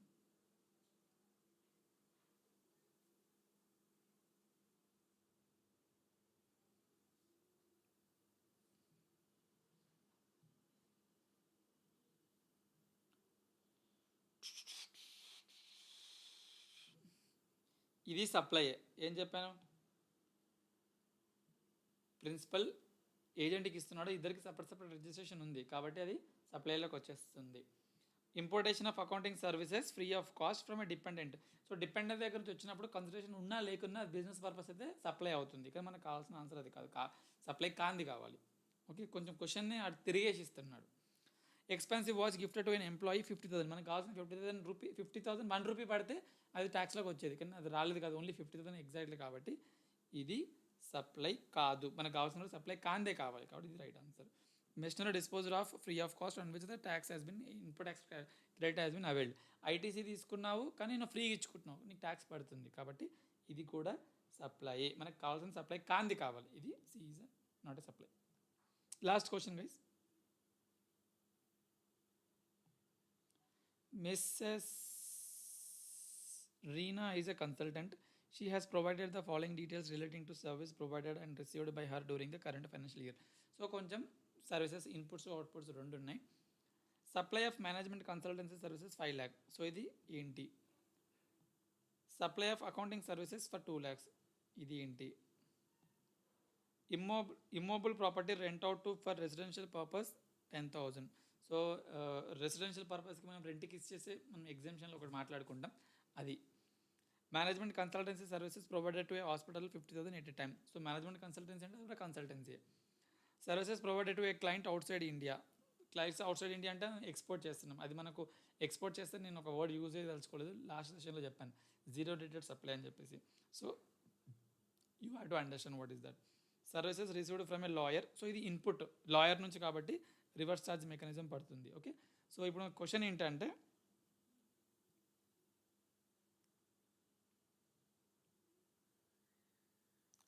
Assume that. Okay, aggregate turn over అడుగుతుంది. సో అగ్రిగేట్ టర్న్ ఓవర్ చేసేటప్పుడు మనం ఏమేమి టర్న్ ఓవర్ని ఇంక్లూడ్ చేస్తాం? టాక్సబుల్ టర్న్ ఓవర్ని ఇంక్లూడ్ చేస్తాం, ఎగ్జామ్డ్ సప్లైస్ని ఇంక్లూడ్ చేస్తాం, జీరో రేటెడ్ సప్లైస్ని ఇంక్లూడ్ చేస్తాం. కాబట్టి ఇక్కడ మనం ఏమేమి ఇంక్లూడ్ చేయాలి? 5 lakhs మేనేజ్మెంట్ కన్సల్టెన్సీ అంటుంది, అది కూడా నీకు టర్న్ ఓవర్ అవుతుంది. ప్లస్ 20,000 రూపీస్ నువ్వు అకౌంటింగ్ సప్లై ఏదో సర్వీస్ ఇచ్చావంట, అది కూడా నీకు టర్న్ ఓవర్ అవుతుంది. అండ్ ఇమ్మూవబుల్ ప్రాపర్టీ రెసిడెన్షియల్ పర్పస్కి ఎగ్జామ్టెడ్ టర్న్ ఓవర్ని కూడా నేను అగ్రిగేట్ టర్న్ ఓవర్లో తీసుకుంటావు, కాబట్టి 10,000 అంటే 1,20,000 ఇది కూడా తీసుకుంటాం. అండ్ 50,000 వన్ టైం ఎవరికో ఛార్జ్ చేస్తూ ఉంటే అది కూడా తీసుకుంటాం. అండ్ అవుట్ సైడ్ ఇండియాకి ఎక్స్పోర్ట్ చేస్తావు, జీరో రేటెడ్ సప్లై, అది కూడా మనం కన్సిడర్ చేస్తాం. సో 50,000 ఇంటూ 6 months కాబట్టి 6 lakhs అవుద్ది. తర్వాత ఆర్సీఎంలో టర్న్ ఓవర్ నీ టర్న్ ఓవర్ రాదు, ఓన్లీ ట్యాక్స్ లయబిలిటీ కట్టే టర్న్ ఓవరే నీ టర్న్ ఓవర్ తప్ప ఎవరిదో కట్టాల్సింది నువ్వు రివర్స్ నువ్వు కడతా నీ టర్న్ ఓవర్ కాదు, కాబట్టి ఇది ఇంక్లూడ్ చేయం. సో 5, 6, 7.7, 9.7, 14.7. సో 14.7 ఇది answer. Yes, any questions so far? Whoever is watching, I'm about to close. Okay, so thank you guys.